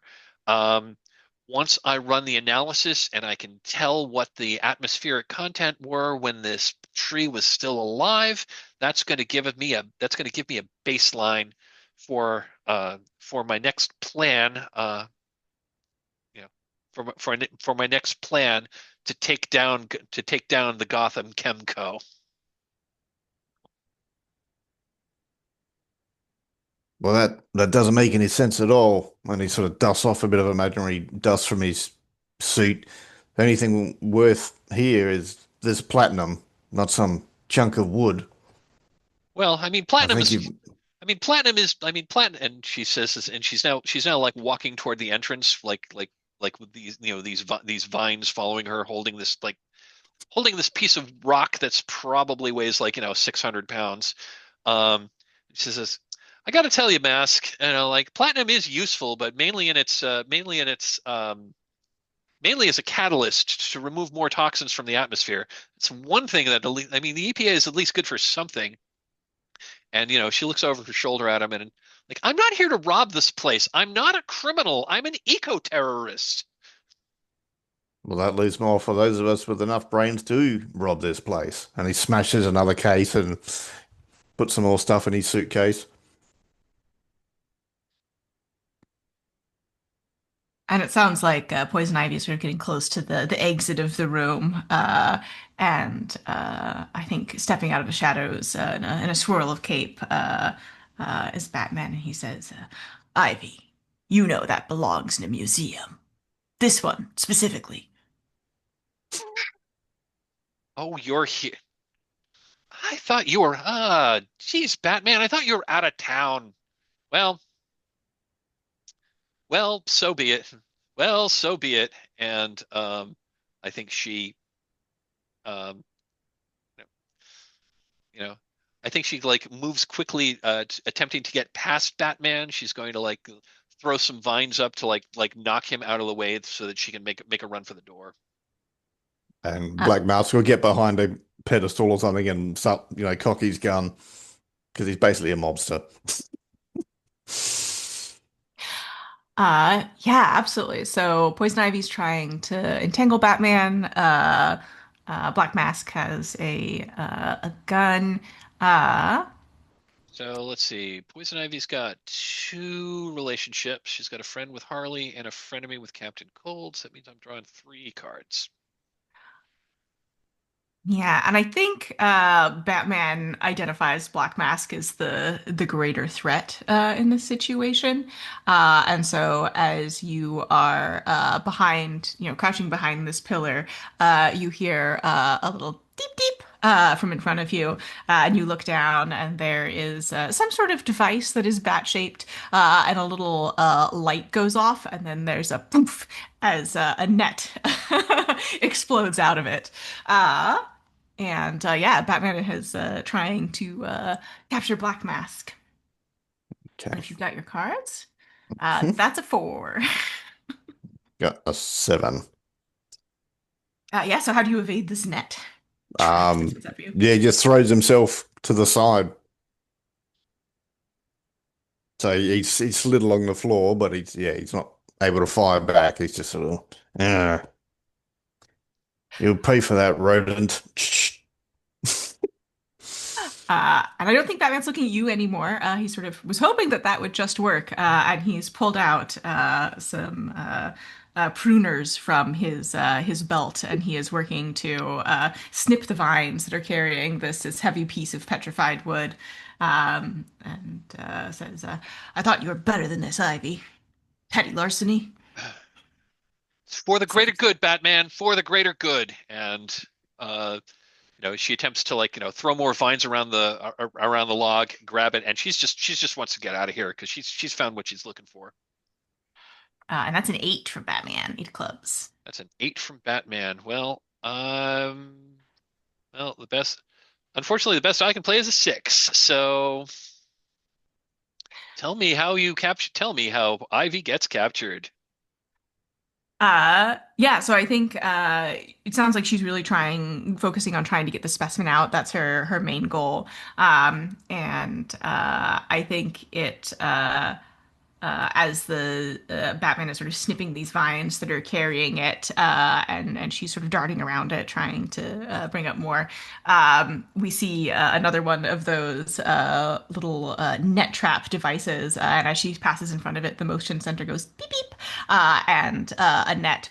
Uh, bursts out of it and entangles her, and Batman finishes trimming the vines and I guess just leaves this enormous specimen in the middle of the floor.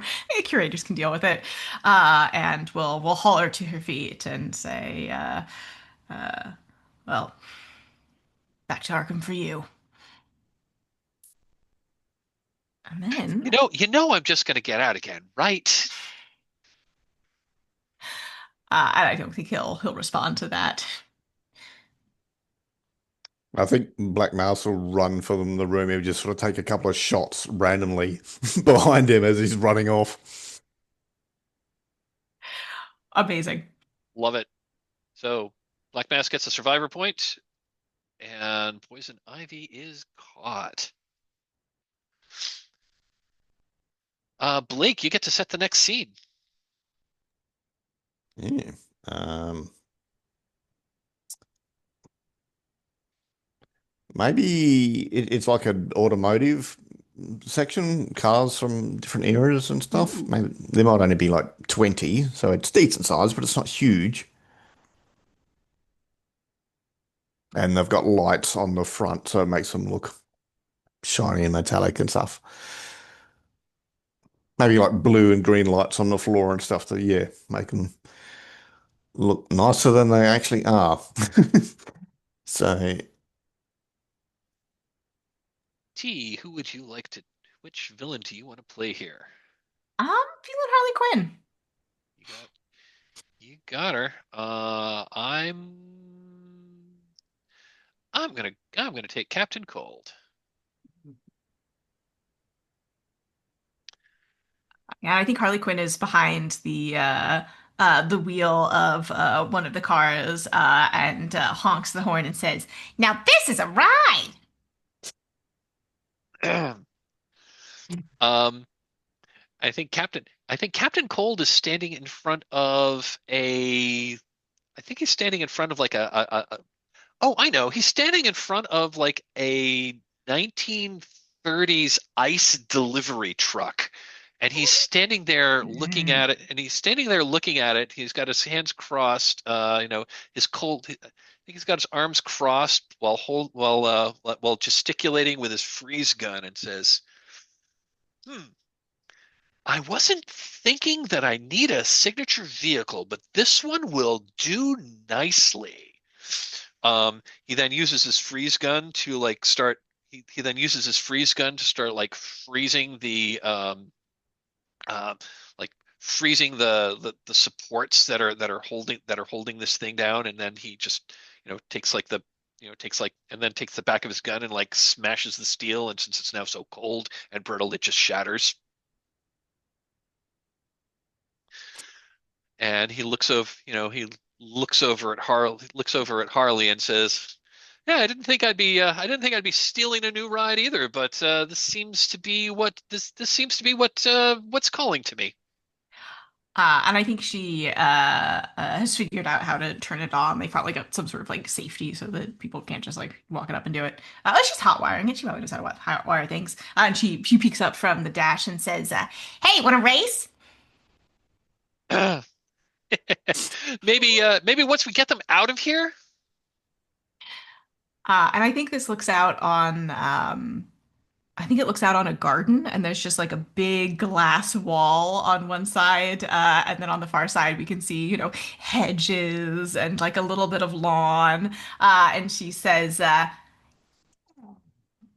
I got an idea," and climbs in the driver's seat and guns the engine. Yeah, Captain Cold gets yeah. Once Captain Cold has freed this, he then like sits in the seat, tries to crank the engine. Absolutely nothing happens. He then gets out. He then pops the hood, walks around, looks up, and says, "Of course, a display model doesn't have an engine." Slams you know slams it like slams the hood shut of this like 1930s vintage truck. Just shakes his head and says, "Well, I guess we got to do it. I guess we got to do it the hard way." And start and gets behind it and just starts pushing it off the pedestal to try to like wheel it out. Presumably we'll hook it up. We'll hook it up to a chain to the van we arrived in, and we'll take it out that way. I think Carly just sort of laughs and says, "Sounds like you're gonna lose," and begins to peel out and crash through this glass wall into the garden. Um, Laughing. I'm not gonna laugh maniacally into the mic, but she is. Uh, yeah. Yeah, I think Batman will step out of the shadows with his batarangs on wires, and he's trying to do one to each of the cars they're moving. So Okay. these cars aren't for sale. Okay, so Captain Cold has two relationships. So I'm gonna draw three cards. A two, a three. Okay, so you're attacking both of us. Yeah. Okay. Oh God.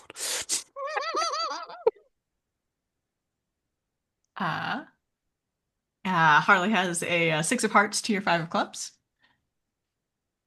Um. I Yeah, mean, he was I'm. trying to stop the cars, so that might be why Yeah, I'm. the people Mm. get away. Yeah, you know what? I am gonna play. From.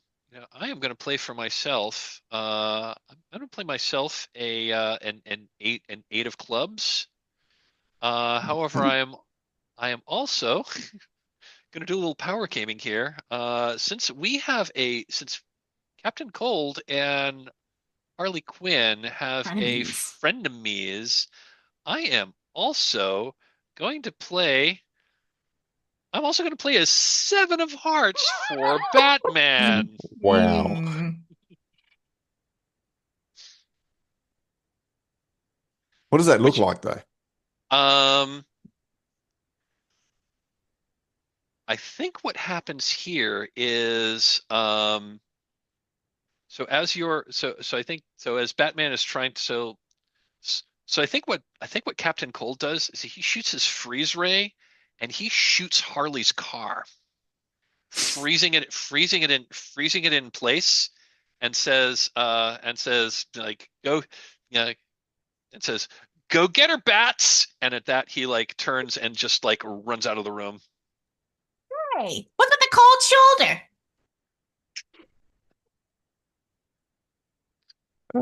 Dear.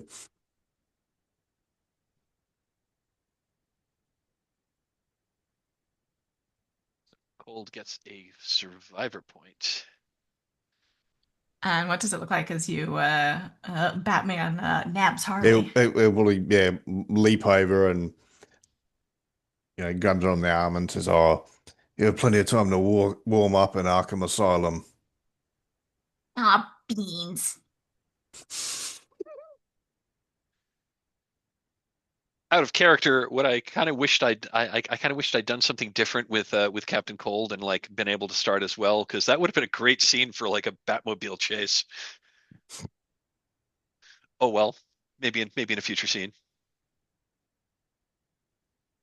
Um, cool. I guess it's back to me. Let's see what we want to do next. Just so one, two, three, four. We are down to It's not adding up Tia's thing properly because she's got two down the bottom, but it's only showing one under captures. Hmm, Oh, that's weird. Uh, well, my logic must have been off. I'll need to play with the logic. We'll just count the cards at the end. But yeah, you're right. That okay. shouldn't. But yeah, you're right. That's not counting properly. Anyway, there's embedded logic with a hidden data tab, so I probably I Um, probably I probably messed something up. okay, But yeah, so well, so that's two. Yeah. Anyway, we'll count at the end. Uh, It really doesn't make all that much difference. it's the third column. It's probably just a range issue. That is entirely possible. That is entirely possible. Anyway, I'll figure it out. I'll go back and play around. I don't want to play with the logic of a spreadsheet right now. Cool. Let's see. What do we want to do next? Um, I think the next scene is gonna be in the portrait gallery. Where there are um I think this is an art exhibit that juxtaposes like really old paintings like from the old masters versus contemporary paintings of someone of a similar status. So like, an old master painting of a, you know, like there's an old master painting by like, Degas or somebody like that of a Renaissance noblewoman next to a painting from like the early 20th century of like someone of like a person of similar status from the Gilded Age by a so that's I think that's the so I think that's the juxtaposition in the portrait gallery and how this is set up. But yeah, there's like large hall, lots of portraits and like displays all over. No one's immediately sticking out to me, Blake. Who you feeling? Penguin. He likes to think he's classy, so I think he'd go for something arty. Let's go with Black Mask then. So we've got kind of a mobstery vibe. Take it away. Yeah, and I think Black Mask looks up at what portrait is the penguin looking at, do you think? Um, I don't know, maybe some sort of ship owner. You own like a shipping fleet or something. And yeah, it was probably involved in colonialism and stuff because it's where there was money. But he's sort of looking at this entrepreneur of the shipping owner with admiration. It's like, we got to be quick. The bat's around here somewhere. Yeah, I already got out of scuffle with him once. I don't know. I think I prefer more abstract art, you know? Gets more to the feeling of the matter. Figurative art. They paint what you want to see, right? Hmm. Well, what I want to see is money. And he takes a long cigarette pipe. Blackmaster sort of suckles. You and me both. All right, I'm gonna start down at that end. If you're gonna start over here, let's clear him Yep. out. All And right. he'll pull out a packing knife and start cutting out the portraits and rolling them up. Yeah. I And don't. I'm kind of feeling frenemy vibe here with the penguin a Yeah. little bit. Yeah. They respect each other's values because they're the same. It's just Yeah. their methods are different. Um, Yeah, Black Bath is definitely more. He's definitely more direct and has a whole lot less flair. yeah, but they're both in it for the money. That's all it is. I think Penguin again. He's got his umbrella and it's got like a glass cutter on the end, and he's just cutting holes in glass and getting what Love he it. can. Cutting the paintings out of their frames, and yeah, Yep. love it. Um, and I think there is and I think that's when you see standing in. I think that's when you. I think that's when the both of you like look up and you see like standing on the windowsill inside is just the silhouette of Batman against the city lights behind him. And I think he doesn't say. I think he doesn't even. I think he doesn't even quip now. Um, I think he is going to. Yeah, I think. Yeah, I think again he like he throws something like pulls out something in one in each hand, throws it at the both of you, and I think it's the same thing we saw in a previous scene, a little bat shaped like a little bat shaped like a little it's a little cylinder with like the Batman with like the bat logo on it like lands at each of your feet and both of them explode into nets. So Batman is Mm, attempting to attack both of you at the same time. I do okay. have a question. So you said that Yes, survivor points work like relationships. Does they that work like include for relation. card draw? Yep, that includes like Oh, that's it works like relationships. So if you have a survivor point, you can draw an extra card. gotcha. It makes sense that the penguin's got a lot of control here since this is his job. Yep. Everyone have their cards? Yep. Hmm. Oh boy, I think you saw this coming a mile away.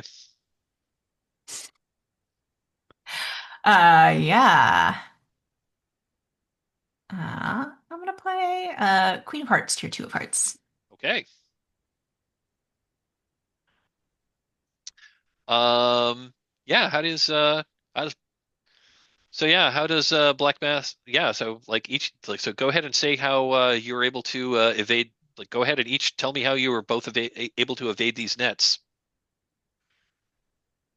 So I think as soon as he noticed that silhouette, Max is gonna drop whatever art he's holding and draw his gun and start opening fire, um, and sort of running sideways as he does it. And I think it's just enough that when the net does hit and explode, he is just out of range.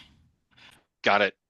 Yeah. Well, I So think go on. Go I on. think with Penguin, he was getting a painting taking the painting out of the frame, and as soon as the net sort of starts expanding, he would just throw the painting at the net So it's enough to make it go the other way as he quickly slides off. Got it. So as Black Mask takes a few pot shots at Batman, he jumps out of the way and like several in like the big window behind him, like, we see several, like bullets pass through, like punch through the window, and like, there's like spider web cracks behind it.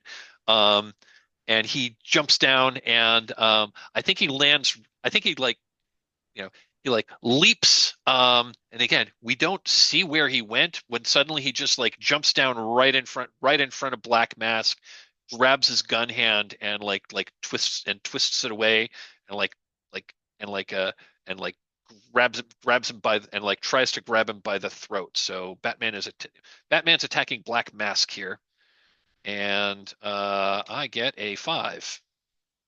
All right, to the Black Mask's 7. Yeah, so I think as you grab his throat, he grimaces and will swing a mighty punch. So I think you can probably duck out of. He telegraphs it fairly Oh, I think obviously. I mean, I think the punch probably connects. And Batman, Batman like backs away a little bit and like lets go of his grip on the throat, just enough for Black Mask to slip out. Yeah, Um, absolutely. And he darts away. and Batman looks over his shoulder at the Penguin, and I I think we're gonna go tried and true and like throws a batarang at the Penguin to try to like knock him in the head and knock him out. Yeah, he's frantically fiddling with an umbrella, and I can tell you what happens based on what he gets. And I get a 5. Okay, I've got a 6. Oh, okay. It's a yeah, it's a like a bulletproof or Kevlar umbrella that he sort of chucks and spins, and it spins as it comes towards the batarang. It's just Knocks the batarang out. Okay. So I think at that, Batman, like again, leaps on top of. I think this is one of those in this portrait gallery. I think it's got like a double height ceiling, so it's like a 20-foot ceiling in this gallery. He jumps on top of a. It's like one of those like you know, it's like you've seen in these in museums. It's like a wall that has paintings hung on it, but it's not actually connected to anything. It's just kind of like a section of wall that's reinforced on the floor that you can hang art on.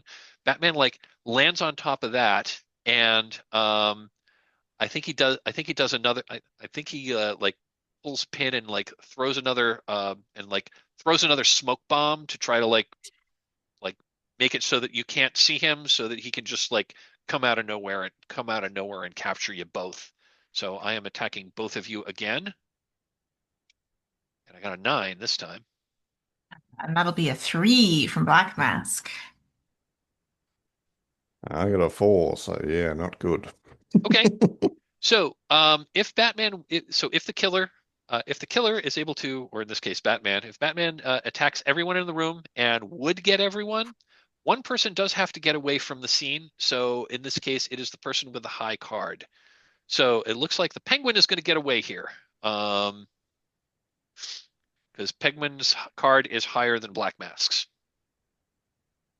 Again, it doesn't. This is a distinction without a difference, sort of, because normally we'd have like 3 or more villains in a scene. But yeah, so I the don't know. Penguin. Maybe the penguin fires an umbrella, which is like a flamethrower, and it sets off the fire sprinklers, and Ooh. Black Mouse, slips over or something. Oh, okay. I love it.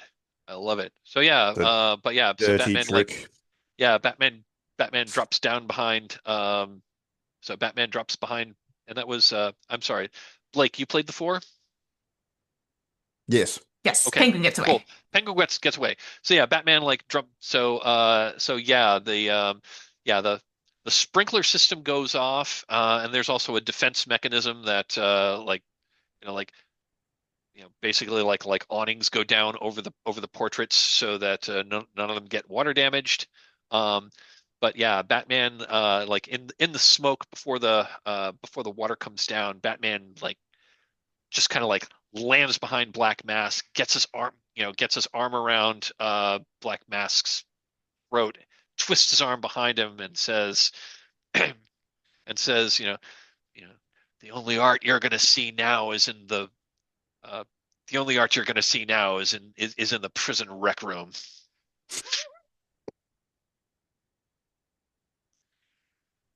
Black Mask is caught.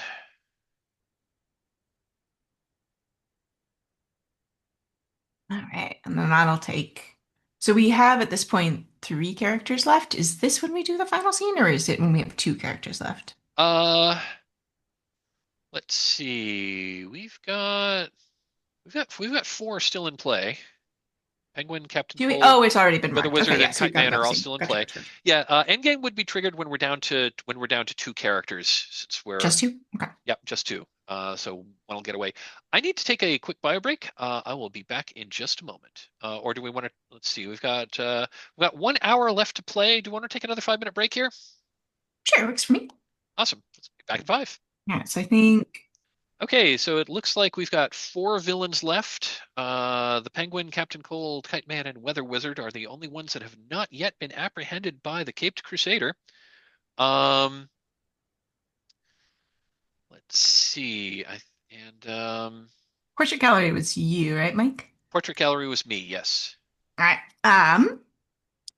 So I think we said the theme of the gallery of the gala is the written word. So I think there's a special exhibit with a bunch of rare books that are sort of open on stands, and obviously you can't flip through them, but they're sort of arranged around. And I think there's some bookshelves as well that do have books that you can sort of peruse on, like, you know, art history and natural science. And I think this is right off the room where the gala was, where Inque and Man Bat were captured in that first scene.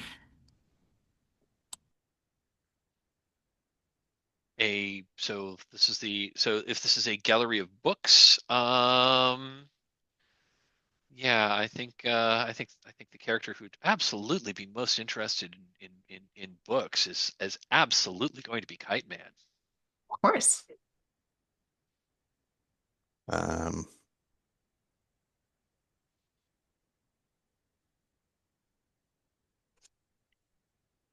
I'm gonna go Captain Cold. He knows the value of good things. Fantastic.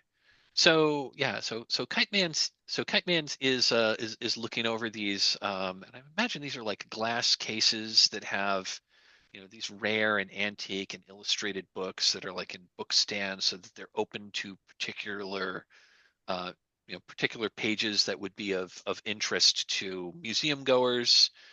And he's looking at these books, and I think he stops at this like it's like this illustrated.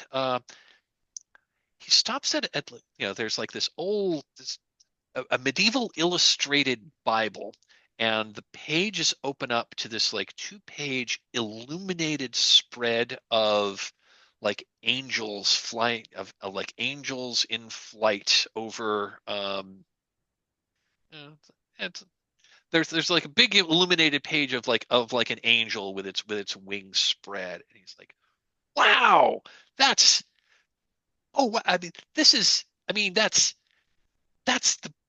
not a kite, but man, that's what I've always wanted to do, was be able to fly like that. You gotta get me this one." And he just like grabs the glass case and like pulls the case off and like picks up the book and says, "Yeah, this is gonna look like when I tear this picture out and I put it in a frame, it's gonna look great in my bedroom." And he slams the book shut, Well, like stuffs it and Captain stuffs Gold it into will, his Captain spatula. Gold will look at him and it's worth more if you take the whole book.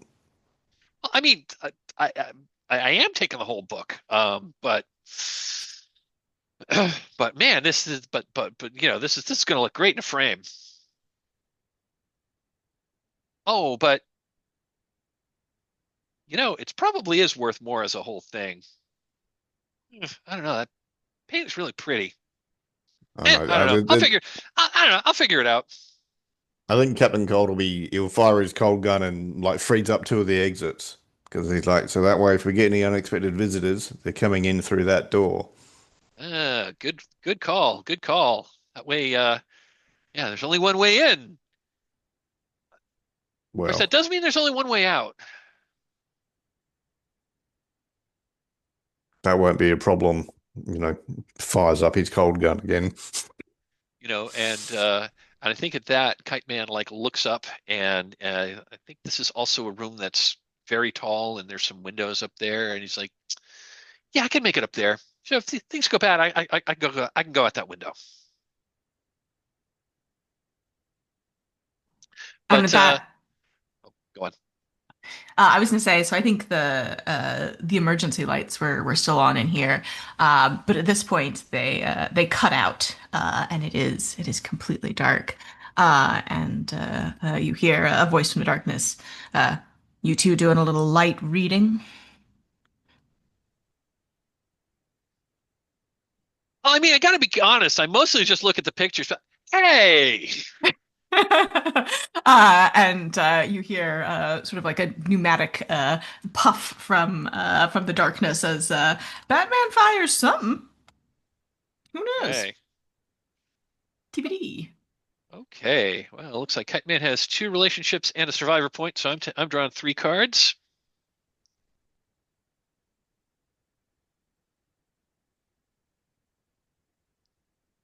All right. And Batman's trying to get both of you at this point in this very dark room.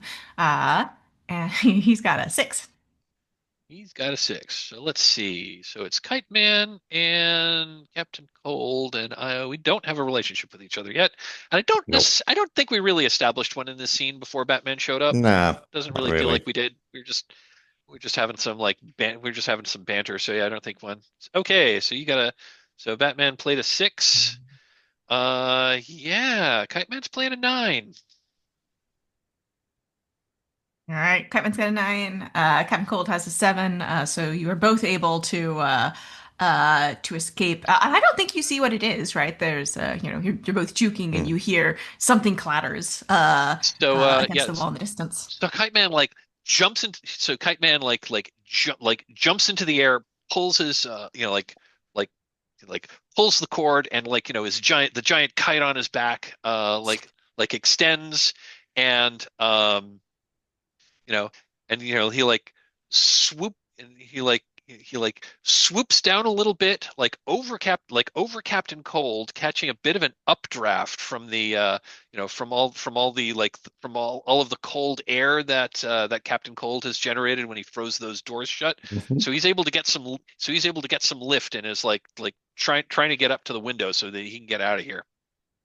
I think Captain Cold just sort of whatever was being thrown in the air towards him, he just quickly chucked a big thing of cold up to freeze that whole area, and he runs off at 90 degrees.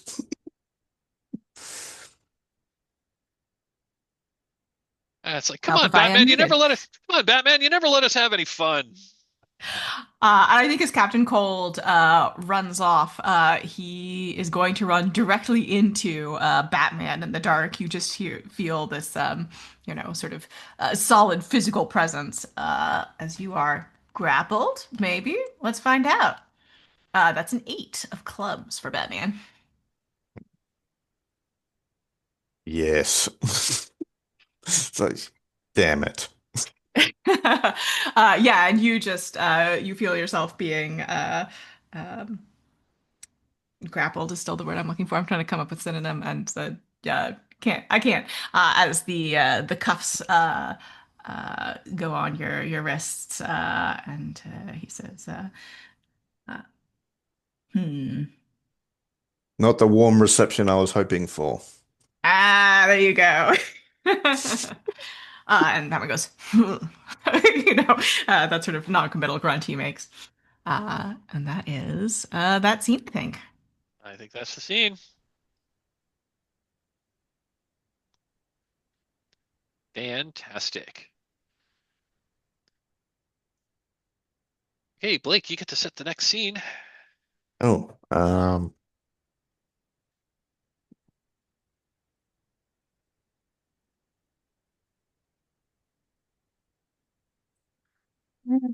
And just the way, and again, the way with two players, we'll basically have like we'll have one more standard scene, and then we're at Endgame.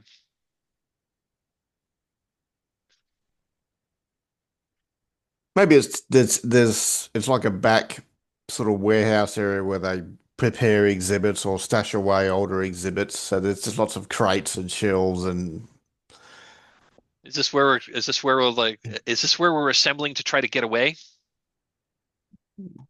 yeah. Okay, so the remaining villains get away, and do you want to like, I'm just throwing this out there. Say yes or no. You know, we could conceivably like you know this could like the three of us could be like in that van that we originally arrived in, and we're Yeah. like Oh, tear, tear we're heading to it. or like and we're like trying to escape, and like we could like scene with Batmobile, or Hmm. Well, like yeah, or do it's you want it. or like we're trying to get to our getaway car. Yeah, well, it'll be close to the exit, so because it would have a warehouse sort of large entrance. But it's mostly crates and shelves, and there's a office door on one end and a big warehouse door on the other end. Hmm. All right, I'm feeling weather wizard for this, I think. Uh, yeah, I'm kind of feeling the penguin. All right. Yeah, so I think as you both, well, I don't know what you're doing, but the weather wizard runs into this warehouse, and you can hear, thunder in the distance, because he is trying to, of course, keep the police away from the museum as long as possible to give you time to escape. And rain is just sheeting down outside, and he's looking around desperately for any of his compatriots who might have escaped the bat. And at that, coming from a different hallway, the the penguin kind of like half jogs out. He's got like a big, got like a big sack over his shoulder. Um, you know, he's got a big sack over he's got a big sack over his shoulder. And under his, that's also holding an umbrella.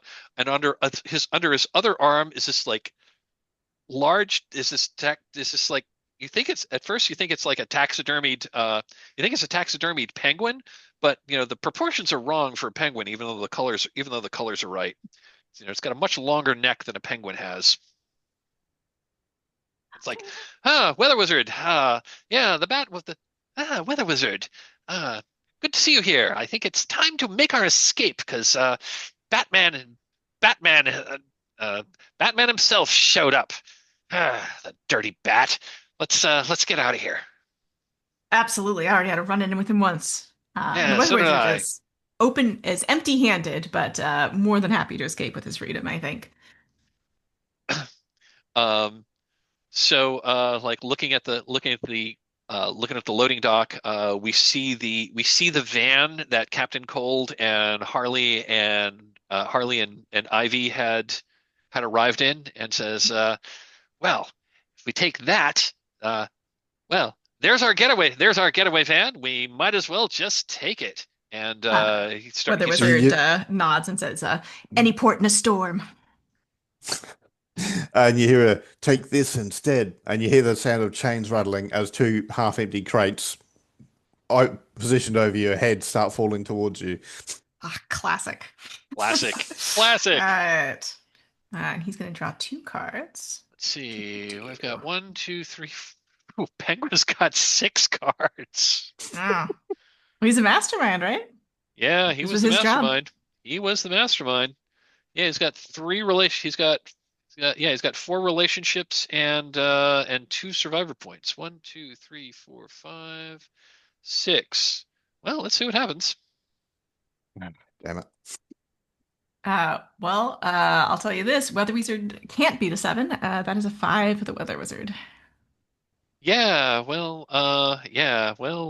Penguin, the Penguin's gonna play. I'm gonna play the Queen. I'm gonna play a Queen, so that does beat Batman's. That does beat Batman. So, oh, I know.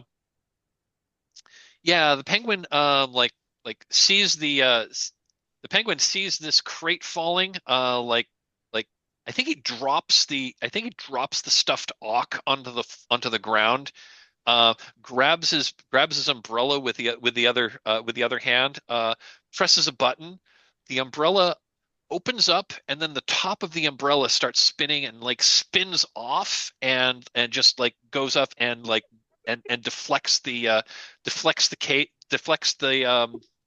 falling Right. crate, Yep. which tumbles like 360 degrees and lands right on top and lands, capturing the stuffed auk, not the penguin. So it's like, you got the wrong bird, bat brain. And he jumps into the van, starts it, and drives off. And you hear just sort of like muffled thuds and screams from inside the other crepe. Hey, hey, what about me? Dear. Alrighty.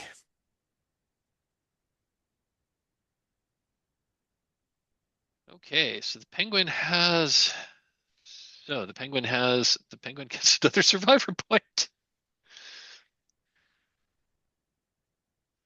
Okay, we're down to two characters, so we are now at the end game. Um, so I think we're back at the penguin. I think we are back at the Penguins headquarters. Or We're or did you want a chase? And Kite Man is actually already on top of the van. oh Ooh. that would be cool too. Yeah, I like that. Let's do that. Let's do that. Um the penguin is the penguin is tearing down the road in this in his van. Kite Man Yeah. has a lit onto the surface, onto the roof of the van, and Yeah. and you're being chased by the Batmobile. All right. Who do you want to be, T? I can go either way. Who sounds more fun for you? Um, I'll go Kite Man, I All right. think. Anyone it is. All right, so Kite Man's sort of on top of the truck and he's flexing. He's like, "Ha! I got away." He's loving the wind in his face and looking back. It's like, "Yeah, we made it." It's like that stupid bat will never get us. Yeah, and I think I'm imagining this is just like a white tradesman's van that is peeling out, and I think I mean even on top of it, you can hear. Well, I guess it's probably also still raining, so you are looking like a drowned rat catcher, and you hear the penguin sort of from the front of the van as it begins to careen through the city streets. And it sounds like the Batmobile, perhaps in hot pursuit.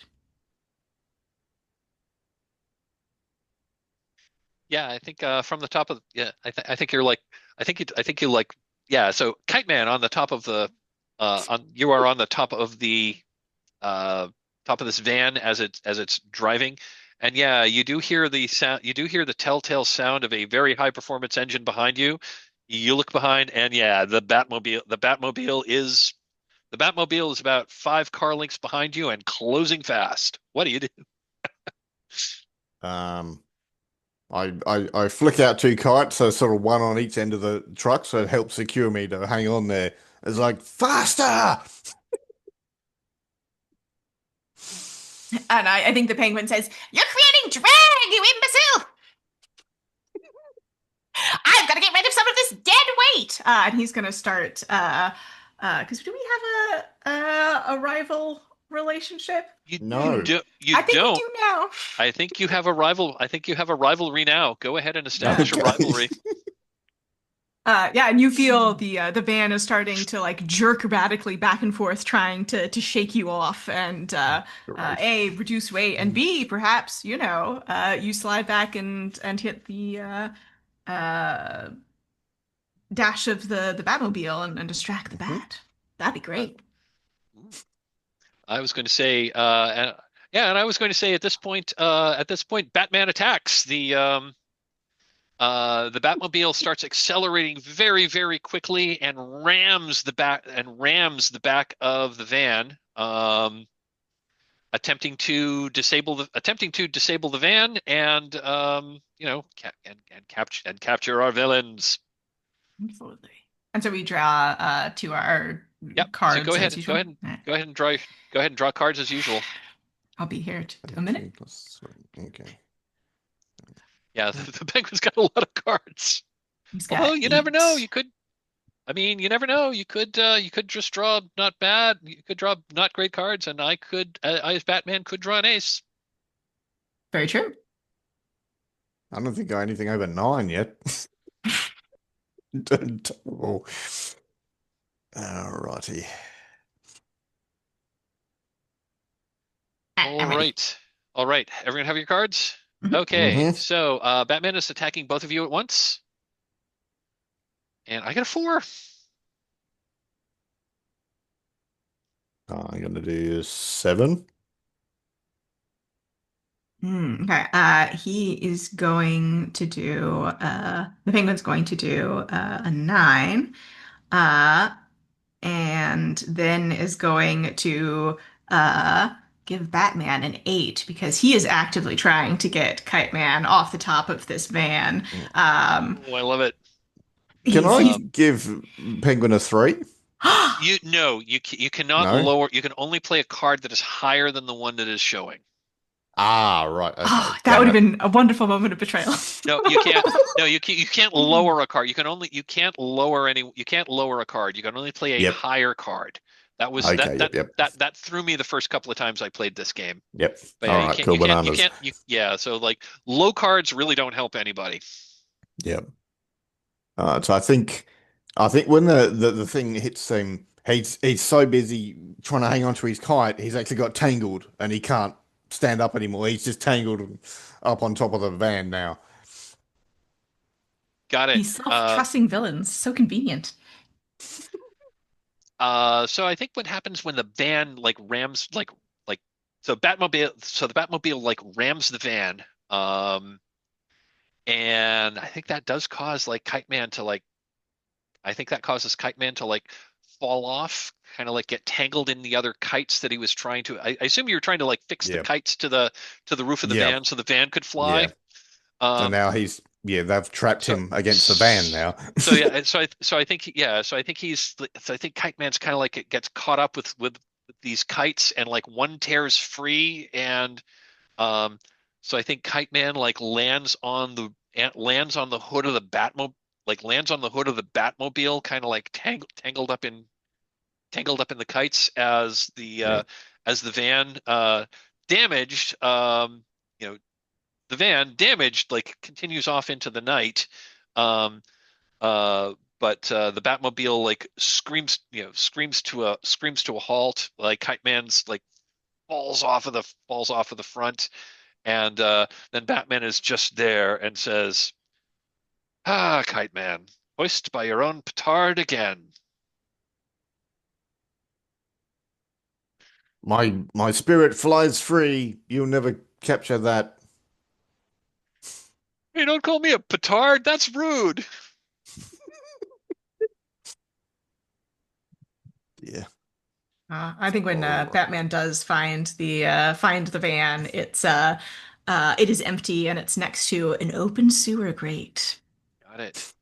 All right. So, the Penguin is the final rogue and gets away. So T, go ahead and go ahead and narrate an epilogue. Yeah, so I think the first shot is that, the van next to the open sewer grate, the Batmobile, pulling up next to it, and we just sort of see Batman grit his teeth and his hands tighten on the wheel. Ah, he got away this time. And then the camera will sort of swoop down into the sewer, going faster and faster through this web of interconnected tunnels. We say like just like a flash of crocodile skin in there somewhere. And then it stops at the one of the Penguin's many luxurious hideouts. Walnut paneling, Persian rug. He's got a cigar. He's swirling some brandy in a glass, and looking at his accumulated treasures, the beautiful portraits. Alas, he doesn't have the Auk anymore. What was the third thing he stole? There's another thing he wanted. I didn't play Paintings. paintings. Oh, I guess the last scene was in the warehouse. Yeah, so Yeah. he's got these beautiful paintings, and I think he's got like two up, and he's trying to pick which one is going to go over his fireplace. Two different ship captains, um, and he sort of chuckles to himself and says, "Batman's out of town. I can't believe they fell for it." And takes another puff on his cigar, and credits roll. That was Batman the Nice. Final Rogue. Thank you, folks. This was a blast. This was a blast. Folks have time for a little stars and wishes debrief? Sure. Yeah. I can't believe Kite Man got that far into the show. I was rooting for him. I really wanted to be Kite Man, the one that got away. I was kind of Oh rooting for dear. Kite Man to get away as well. But yeah, when you have when you're able to play when you're able to play like, 8 cards at the end, Stacked the deck. Yeah. stacks a deck, definitely. So thanks everyone. This is a blast. Stars all around for just being great sports and for just really getting into the ethos of the game. It does play a little differently when we've only got 3 players. Because basically only one character, like we're like all the scenes only have two characters, so like one's gonna get caught and one's gonna get away every scene. So I decided to like walk away from the normal end game where like the person with the most captures gets like more narrative control. I decided to, yeah, that that works when there's like more variation, but it's basically like you only ever get one. So that's like something to think of for next time. I want to play this game with only 3 players, because the rules do break down a little bit on the end game, but I think it still ran fine. Just stars all around. T, oh my God, your embodiment of the various Batman villains was great. I loved your Harley Quinn accent. Um, I loved how I love the scene with Ratcatcher. Like the riddles from the Riddler were great. Just yeah, I just and everyone was just and Blake as well. Just for your for like getting everyone into like Batman comic book appropriate situations. That was just super duper fun. I loved everyone's scenes that they framed. Yeah, this is super fun game. Stars all around. This is just great. As for wishes, I think I did say earlier, I need to think about how to perhaps adjust the game when there's only 3 players, just because um, it didn't get samey from how we were doing that. Just because I think we're all really good. I think all 3 of us are very good story gamers. Although it kind of got a little, I mean, just mechanically got a little samey just because, we only ever had 2. And so there really wasn't much of a rules distinction between attacking everybody and attacking people one at a time. I think we made it work and I had a blast. Um, so yeah, those are my stars and wishes. Would anyone else like to offer some? Yeah, it was good. It did feel like a Batman story between the characters and the story overall. Mechanically, yeah, as you said, it did feel a bit samey as someone's always going to get caught and someone's always going to get away. With just 3 of us, I probably would have gone for 9 villains, keep it more punchy sort of thing. But I do think it would be different with that fourth player because then you'd have more relationships with each scene, not just the starting scenes. And that's not a criticism. That's just looking at the game. And yeah, it was good fun. I would definitely play it again with three or more players. It was good fun. Yeah, definitely echoing what both of you had said. I really feel like it nailed the theme of or the tone of the Batman animated series. Very much sort of that vibe. Um, yeah, I'm gonna do wishes first and then stars. Well, I don't know if this is necessarily a wish, but just a thought. If you were gonna run it with two players again, I feel like it would be doable for each player to run two characters. I think the thing that would be challenging would be the hand mechanics for the solitaire. Um, but I think you'd get more interaction. I don't know. It might be challenging to handle. Anyway, just a thought.